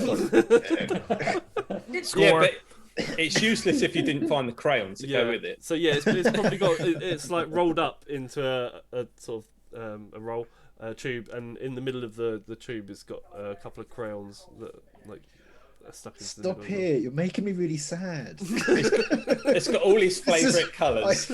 I feel so bad. It's got his 3 favourite colours: black, black, and black. Yeah. Did he still have the daisy that I gave him? Yeah, yeah. Again, you can find. Okay, I'm just gonna take the daisy and I'm gonna put it in one of my little notebooks and keep it pressed Nice. as a remembrance. Also, anybody want a base? Can we arrange with the local funeral directors to deal with him or get him shipped back to where we came from? Yeah, you just. Who's his mum? Yeah, we need to, that's what I just thought. We need to get him shipped back to his mum. We've got to contact the mother. Yeah, I'm sure that there would be people that would start doing so and making those arrangements. We want to role play the funeral. Yeah. Yes. Yes. We're getting morbid with this. Yeah. What can I say about little one? He was not little, and he definitely wasn't a 1. He loved chicken soup, and it was his last meal. And it was the way he would want it to have gone. Love crayons. Cork will just put the spoon on top of the coffin. He always told the best stories. All one of them. First, it was epic. First you kiss the spoon, then lick the spoon clean. Oh dear. Right. Hang on, I want to go back to something really quick. So when Wukong doubled back, did were you saying you doubled back and provided the child with a ration? Yeah, some food, basically. Gave him some food as a reward. Okay. Did anyone else see that? No, because I'm like lightning fast. Okay. I was like, and you didn't even realise I'd gone. Like yo-yo. Yeah. Like the Disco Strangler with his yo-yo. I was thinking more like yo-yo in. If anyone gets that Agents of reference, S.H.I.E.L.D. you win an internet cookie. 9-9. Yeah. 9-9. Cool. Internet high five, Chris. Now, so did Jack not even notice that, even with his perception? Don't know. It's up to Wukong, I suppose. How fast are you? I was pegging it at like top speed. Can you triple your speed by running it? I can't remember. It's been that long since I played D&D. So if you dash, you double your speed. I believe you're a monk, so I've got basic speed is 40. So you double or something. Yeah, I peg it like proper. Right. On that note, whilst we're here, what we'll do is we'll take a quick 5-minute break so all of our players can refuel with coffee and go for a bio and grab snacks, etc., etc. So stay with us, guys. Thanks for tuning in, and we'll be back in 5 minutes. Oh, nothing rhymes with 5. Can't we make it 3?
everybody. I'm George. And I'm Bob. We're the Shipping Goblins from Beetle and Grimm's. Today, we're going to talk about the amazing Map Vault Collection. And with the Map Vault collection, you get a bunch of gorgeous two-sided maps, all scaled for standard minis. Yeah, get yours now for the Map Vault collection from Beetle and Grimm, and all the players at your table will be revved up and hyper because the only thing they'll be able to say is... Yeah, go ahead and do it. Zoinks! No, do it again. Zoinks!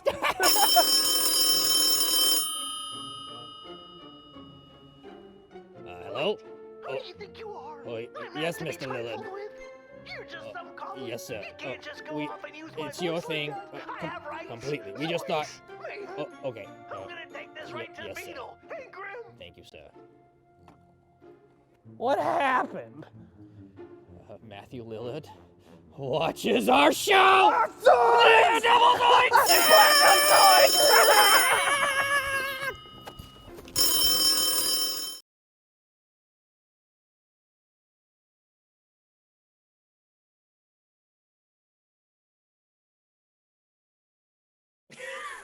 Hello, thanks for sticking with us as we play Descent into Avernus. Save that one for next time. So close. So close. Oh dear. We've got to start kicking up breaks as well, don't we? Yeah. Oh. That's how it always goes. Kind of. We should do one of these episodes like behind the scenes. It's like, Yeah. that's Welcome how it back, always everybody. is. It's like 3, 2. Everybody, shut up! It's like 3, 2. We're so wholesome and So close. natural. And, It's like it was Trevor Noah who did the between the breaks, like between the Yeah. commercials. I like Yeah. the room next door as well is good for that. But yeah. Anyway, so you We're are heading back to Syndra's room at her bequest, and yeah, as you sort of walk in, she's sort of still turning over and holding the puzzle cube in her hands, and she notices you're come in, friends. she hasn't summoned the Hellraisers yet. No, not yet. We are the Hellraisers. Yeah. Yeah. I think I've figured out what this cube is actually about.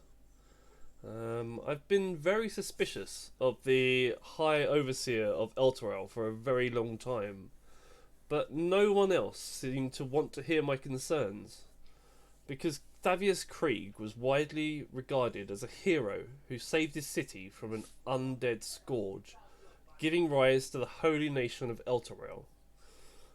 Hailed as a saviour, Thavius made all of the citizens of Elturel swear an oath called the Creed Resolute, which binds them all to defend the nation of Elturgard.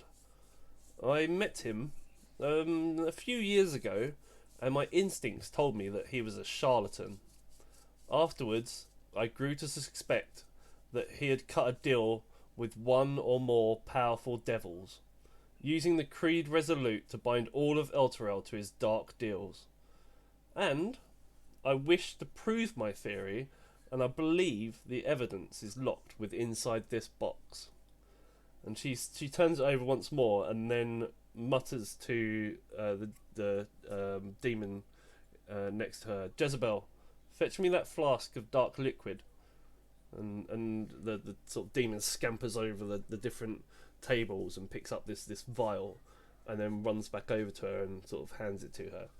And she just pours a small amount into the corner of one side of the box, and then just sort of turns it this way and that, and just sort of rotates it around.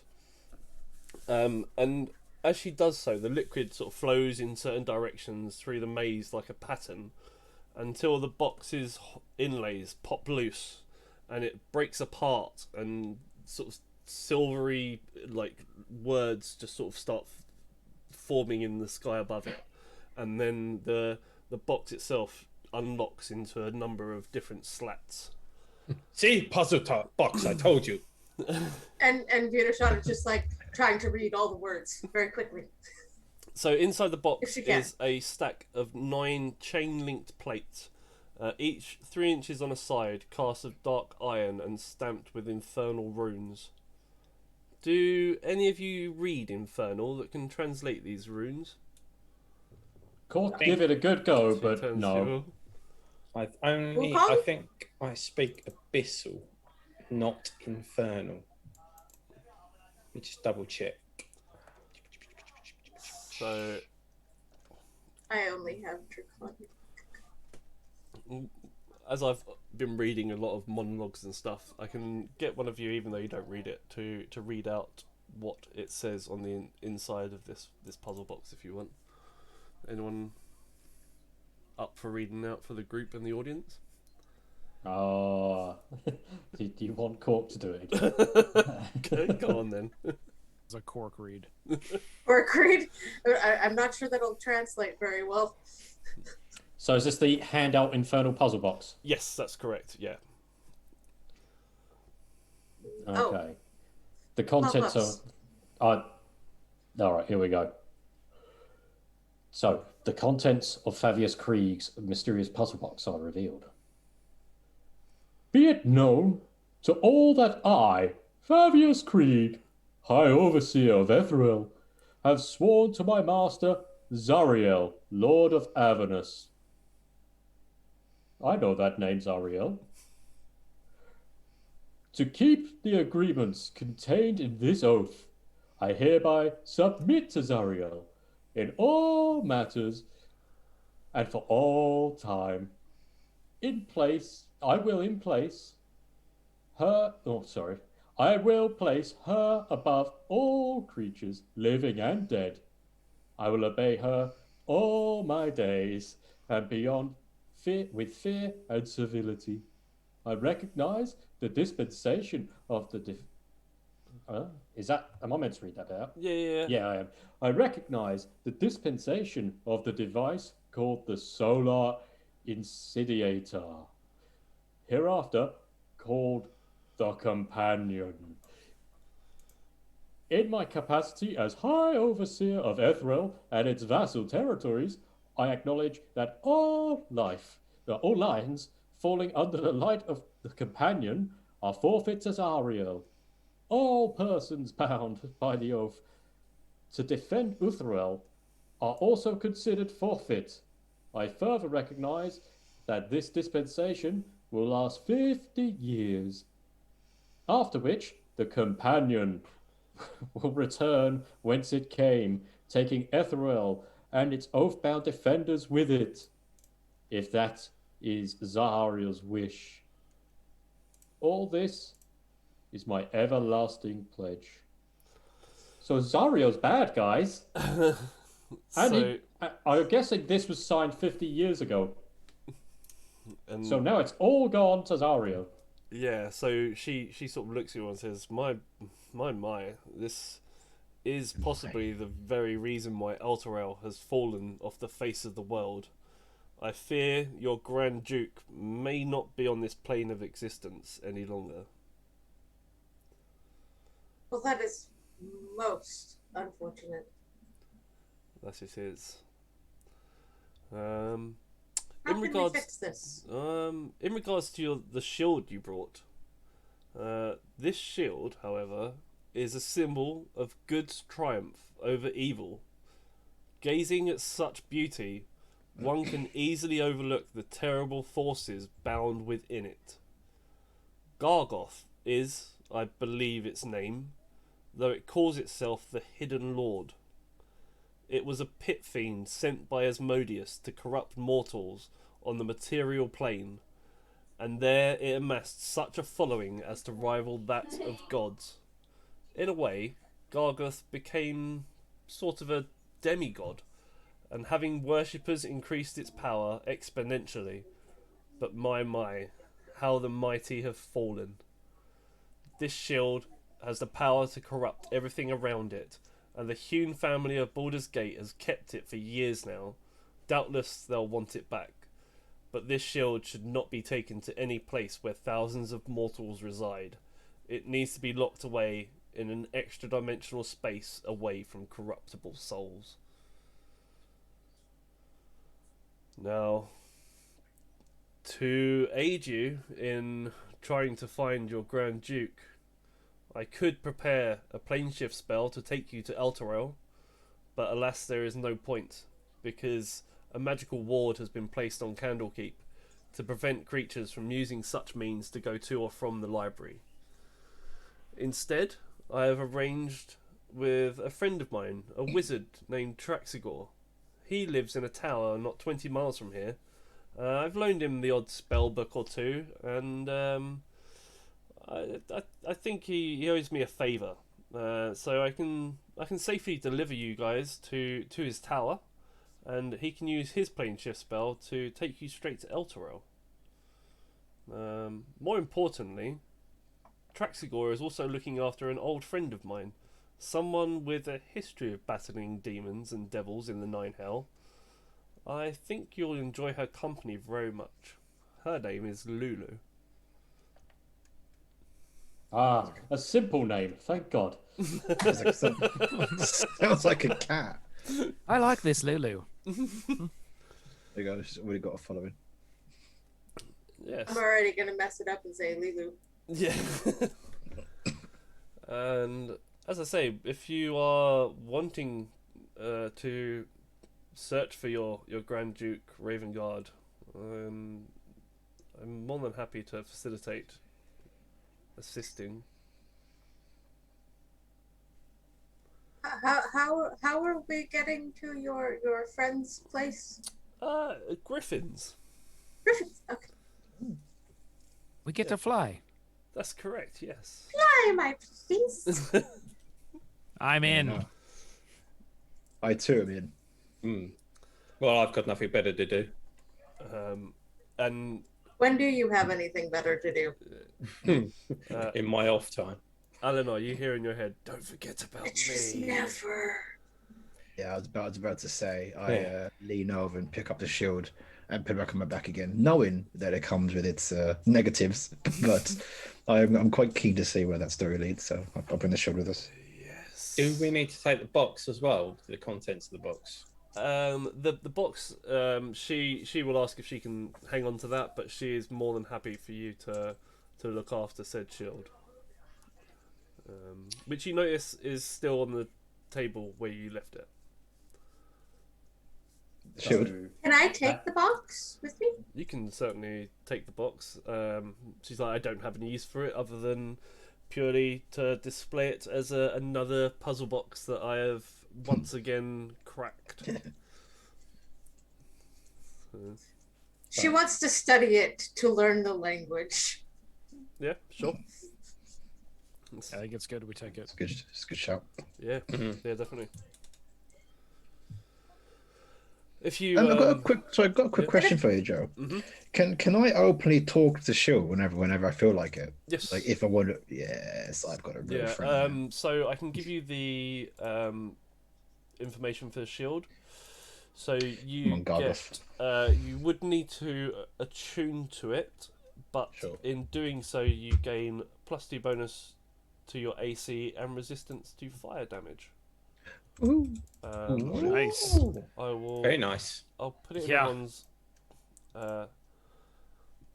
handouts so you can have a look at it as well. So yeah, but you would need to next time. Then. Yeah. Spend time with it. You need to study me to get my benefits. Well, that's not scary in the slightest. Okay. Look into my eyes, not around my eyes. Look into my eyes. You're under. Look in the eyes. Look in the eyes. Just going back to reading that thing. Apparently, yes, I would have. Even though I don't speak Infernal, apparently Abyssal uses the Infernal script. Yep. So I should be able to read it. Okay, cool. Goody, you can teach me. In your free time. You don't want to learn Abyssal. It's just a bunch of barking. It's the language of the demons. It's horrible. That I would have known what was in the small print, wouldn't I? Maybe when we have time, I shall teach you the ways. I actually looked up how to speak Abyssal for this, and I was like, yeah, that ain't happening. Yeah, it's like yeah, it's like it's almost like Klingon is the nearest thing that I could probably like. Kapla. So, yeah, she sort of says that she will facilitate getting you to Traxigor's castle. Yeah, and in doing so, she ushers you up to a crescent-shaped landing platform with a stunning view of the sea. Waiting for you atop this platform are several griffins with saddles, and their handlers stand nearby to assist you with getting on to said griffins. Wukong walks up to the front of his griffin and he takes a bow in front of it, and then he walks around to the side to get on it. Eleanor heads over to Jack and gives him a boost up. Yeah. Oh, thanks, partner. Yes, Vietoshan will be very, caring toward her griffin. Let me know if I am too heavy for you. Cork will walk up to his and go, during our flight, Cork will tell you about how he rode an undead dinosaur. And Silveras turns to you and says, the griffins have been instructed to fly you to Traxigor's tower. Don't worry, it's very safe. I also have this map. It will probably be of assistance to you where you are going. Although it may not be entirely reliable. Its creator went mad whilst making it, and she hands one of you a map of Avernus.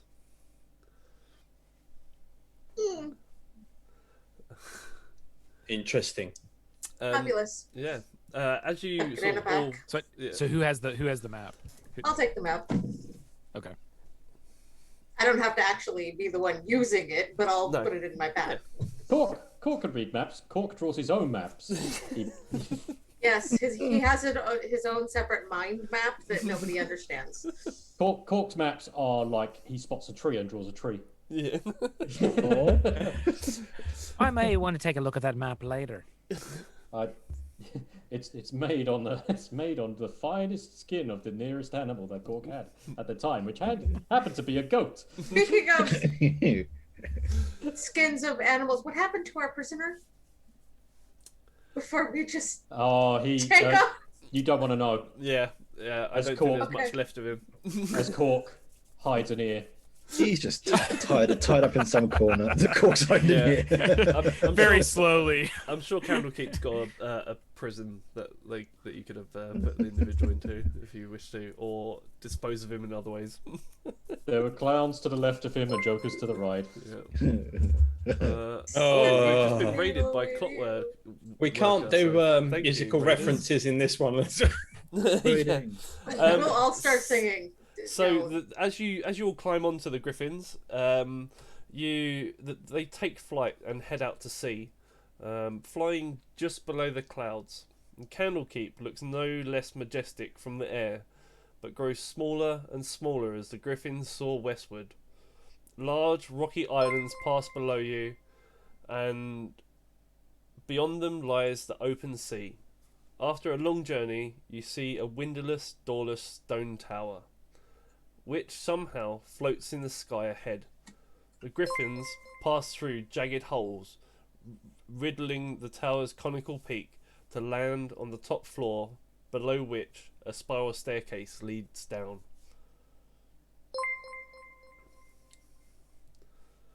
So, as you each sort of get off the griffins, they take flight once more, and you can tell that they fly back in the direction of Candlekeep itself.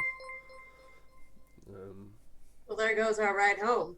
Cork Give mine a bow before it goes. Cork will get off his and goes, and that's how I beat a lich. That poor griffin. Yeah, Jack. Imagine their conversation back.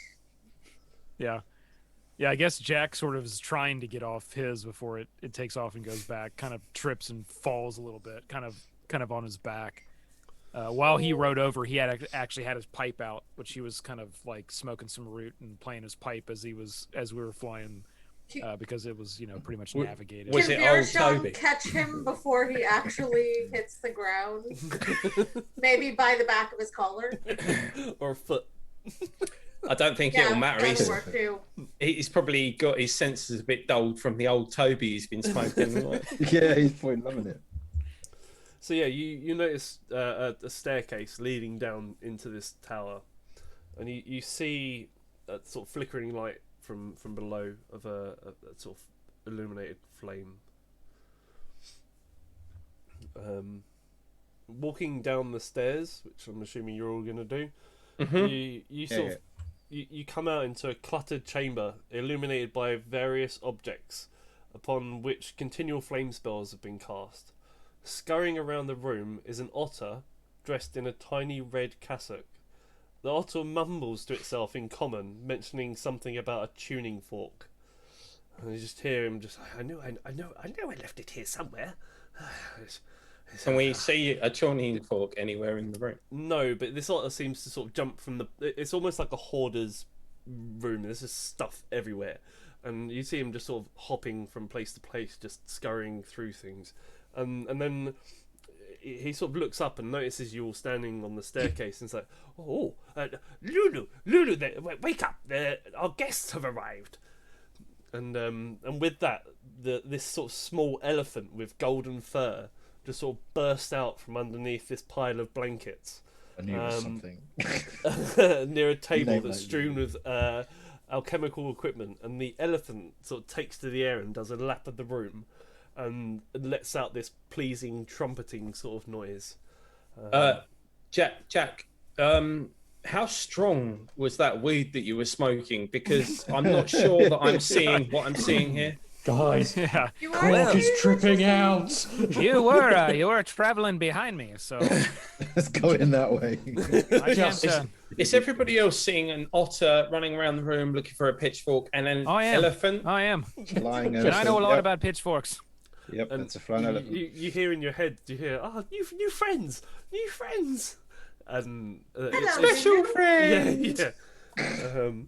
Elephant friend. And the elephant gives another sort of trumpeting noise, and then the otter sort of stands up on its hind legs and looks at you all and sort of wrinkles its nose a little bit and says, "I'm looking for my tuning fork and I can't seem to find it. Could you all help me, please? This room is a bit of a mess. I apologise. If you find any other trinkets, you're more than welcome to them." And could you all roll investigation for me, please? Investigation. I'll take out my quarterstaff and start moving stuff to the side that's on the floor and that. See if I can find. Rather than touching all the things. That Yeah, are sticky. I don't fancy touching the floor here. It squelches when you step on it. Guys, is the elephant and otter talking to anyone else? Yes. Oh yeah. Yes, Tell they me. are. Animals. Yes, I talk cool. to animals all the time. Definitely not just you. Tell Believe me it or I can not. leave. I don't just tell me I can leave. I don't need to. I just need to hear someone say it. I'm not actually an otter. I just prefer this form. Oh shit! We can Rubbish. We Roll a find three. nothing.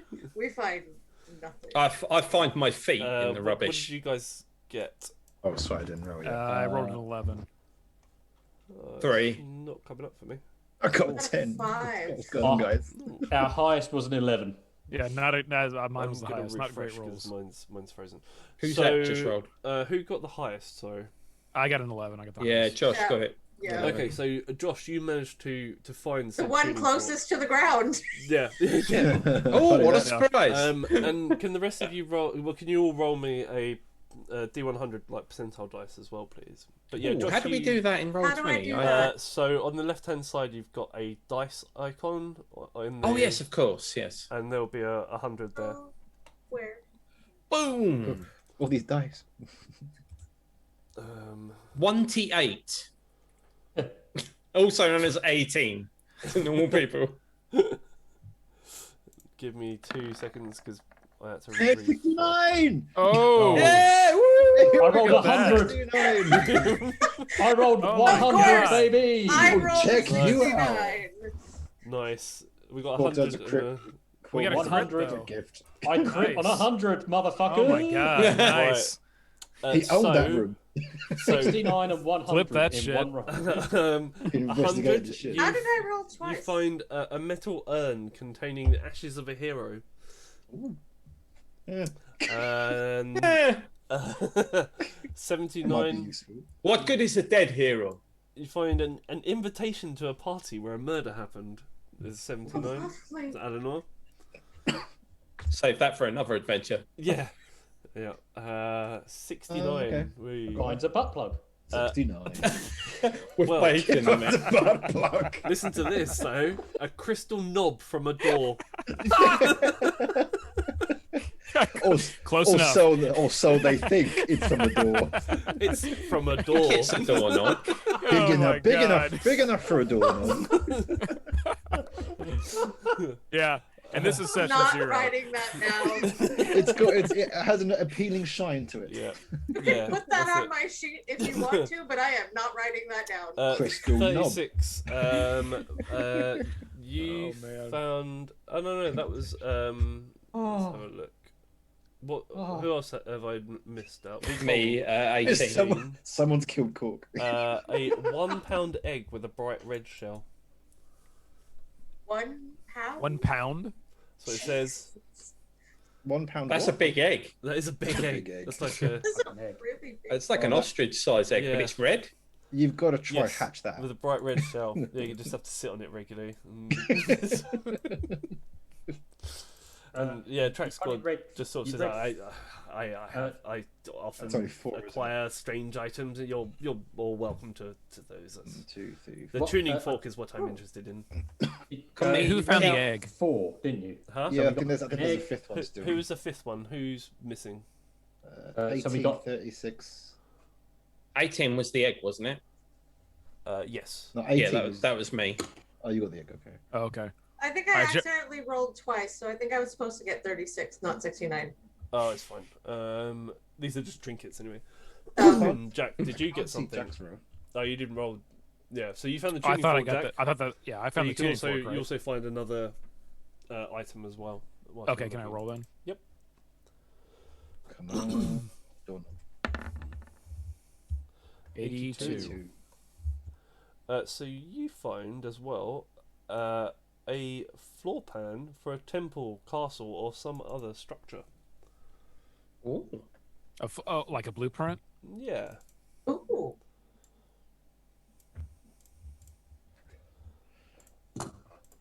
Yeah, but I don't know what I don't know what this is. It's just a random, No, like it's it could just be anything. yeah, it could be anything. Okay. And yes, you sort of hand over the tuning fork to this little otter-like creature. Yeah. And he's like, oh, I found the tuning fork here. thank I know these well. My Ah. last name's Toonhammer. Thank you, my friend. Yes, I've been searching for this since I was told that you were coming. It's very crucial to my spell. You see, thank you. Nice. What type of spell? It's a plane shift. Plane shift, you say?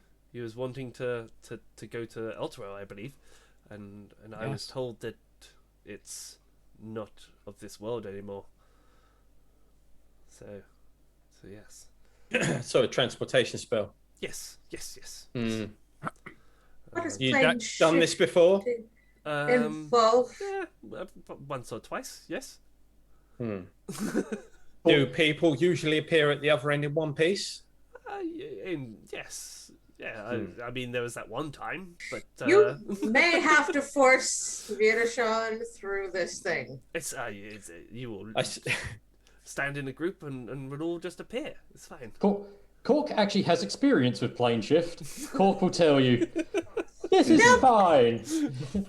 Cork has been through plane shifting a few times in his life. Cork will say, it's fine.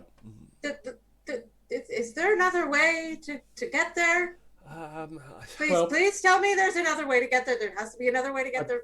Arashan, I don't think this is a take the stairs type of situation. We just need to go with the flow on this one. Where's the griffin? Bring me the griffin back. I want the griffin back. We can go by griffin. I'm going to be honest. I think Etherel's in Avernus. I don't think that there's no flying. Flying griffin. There's no fly. Maybe digging. maybe Is maybe there if you- something It'll that I be can fine. roll for Maybe this? if you- Because if you- this was if you actually all- something that I put in my character. Yeah, I know. As Maybe soon the as you egg put it will in, I hatch was there. like, well, this is going to be interesting. It does. And he'll sort of turn around to the rest of you. Maybe if you all sort of stand nearby to your Dragonborn friend and just reassure her. No. Yep. It's gonna be fine. It's gonna be fine. And Can as Can you anyone cast put it her- under us so we fall through it? Can anyone put her to sleep? I just checked Jack on- just reaches up and holds your hand. No. and No. and the ferret will sort of jump into the middle of all of you and just tap his tuning fork on the floor. And as he does so, in the sort of blink of an eye, you suddenly appear in a crumbling cityscape. Hot, stinging air assaults your senses, and the putrid smell of sulphur stings your nostrils and hits the back of your throat. The smells like the barracks toilet. The city streets in which you stand are lined with buildings that are crumbling, if not already collapsed. The ground shudders beneath your feet, and the red sky, smoky, 100-foot in diameter sphere of darkness, just this orb hangs above the city, and it just streaks of bluish white lightning strike off and hit the city at irregular intervals. Now, perched atop a distant bluff overlooking the rest of the city is a crumbled fortress in front of you. Traxigor gazes back up at the orb, nervously utters a few arcane syllables, and then disappears in the blink of an eye. Oh, that's useful. Lulu flutters around nervously above your heads, and Eleanor, you hear from behind you, it's good to be back. Uh-oh. And What do you mean? above all that, you will hear Virashon scream. Well, at least we still have the little elephant. Can I ask this? Can I ask the shield? Is this where it's from? Like, is this where you're from? At one time, yes. Where is this place? Avernus. And with that, we are going to end our scene. So good. Wow. That was a great session 0. That was awesome. Yeah. Got so many questions for the elephant. I got so many questions about that egg. Can we hatch the egg? And can it be hatched in hell? We'll have to And we well, eat it's the in egg for place. second breakfast.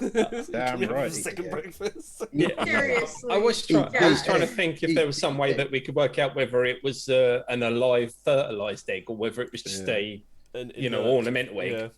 Oh no, I totally thought dragon egg. I was like straight. Yeah, I was thinking it's a dragon egg. Double but- dragon. Yeah.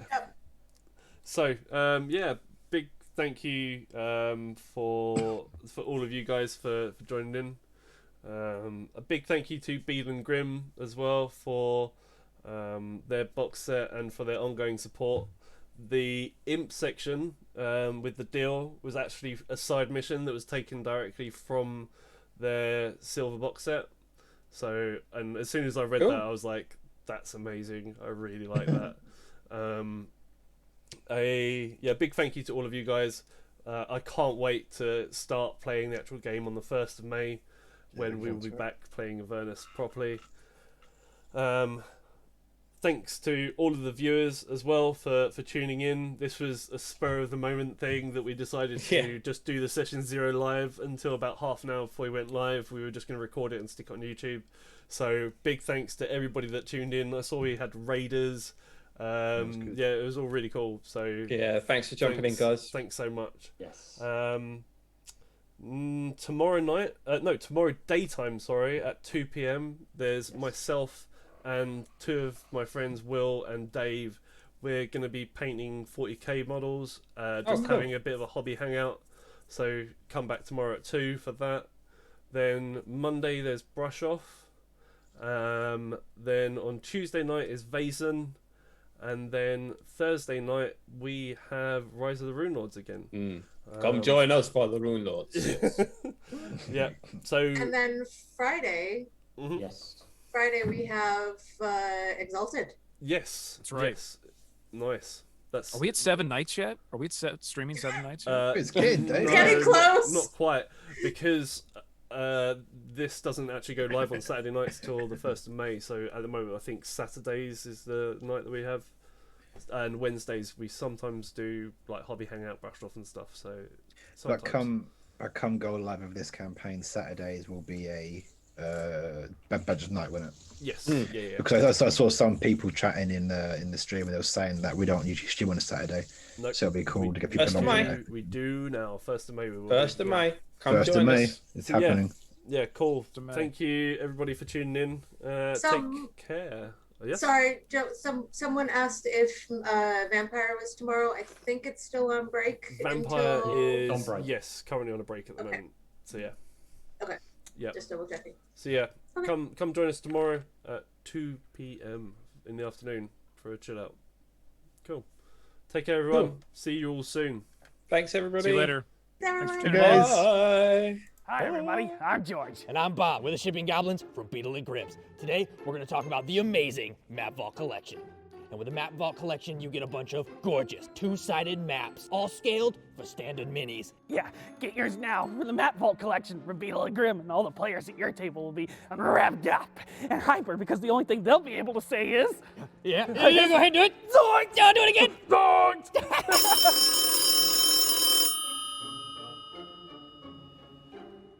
Hello? Who do you think you are? Yes, Mr. Lillard. You're just some goblin. Yes, sir. You can't just go off and use my It's your voice like thing. that. I have rights. Completely. We just thought. Okay. I'm gonna take this right to yes, the sir. Beetle. Hey, Grimm. Thank you, sir. What happened? Matthew Lillard watches our show. Double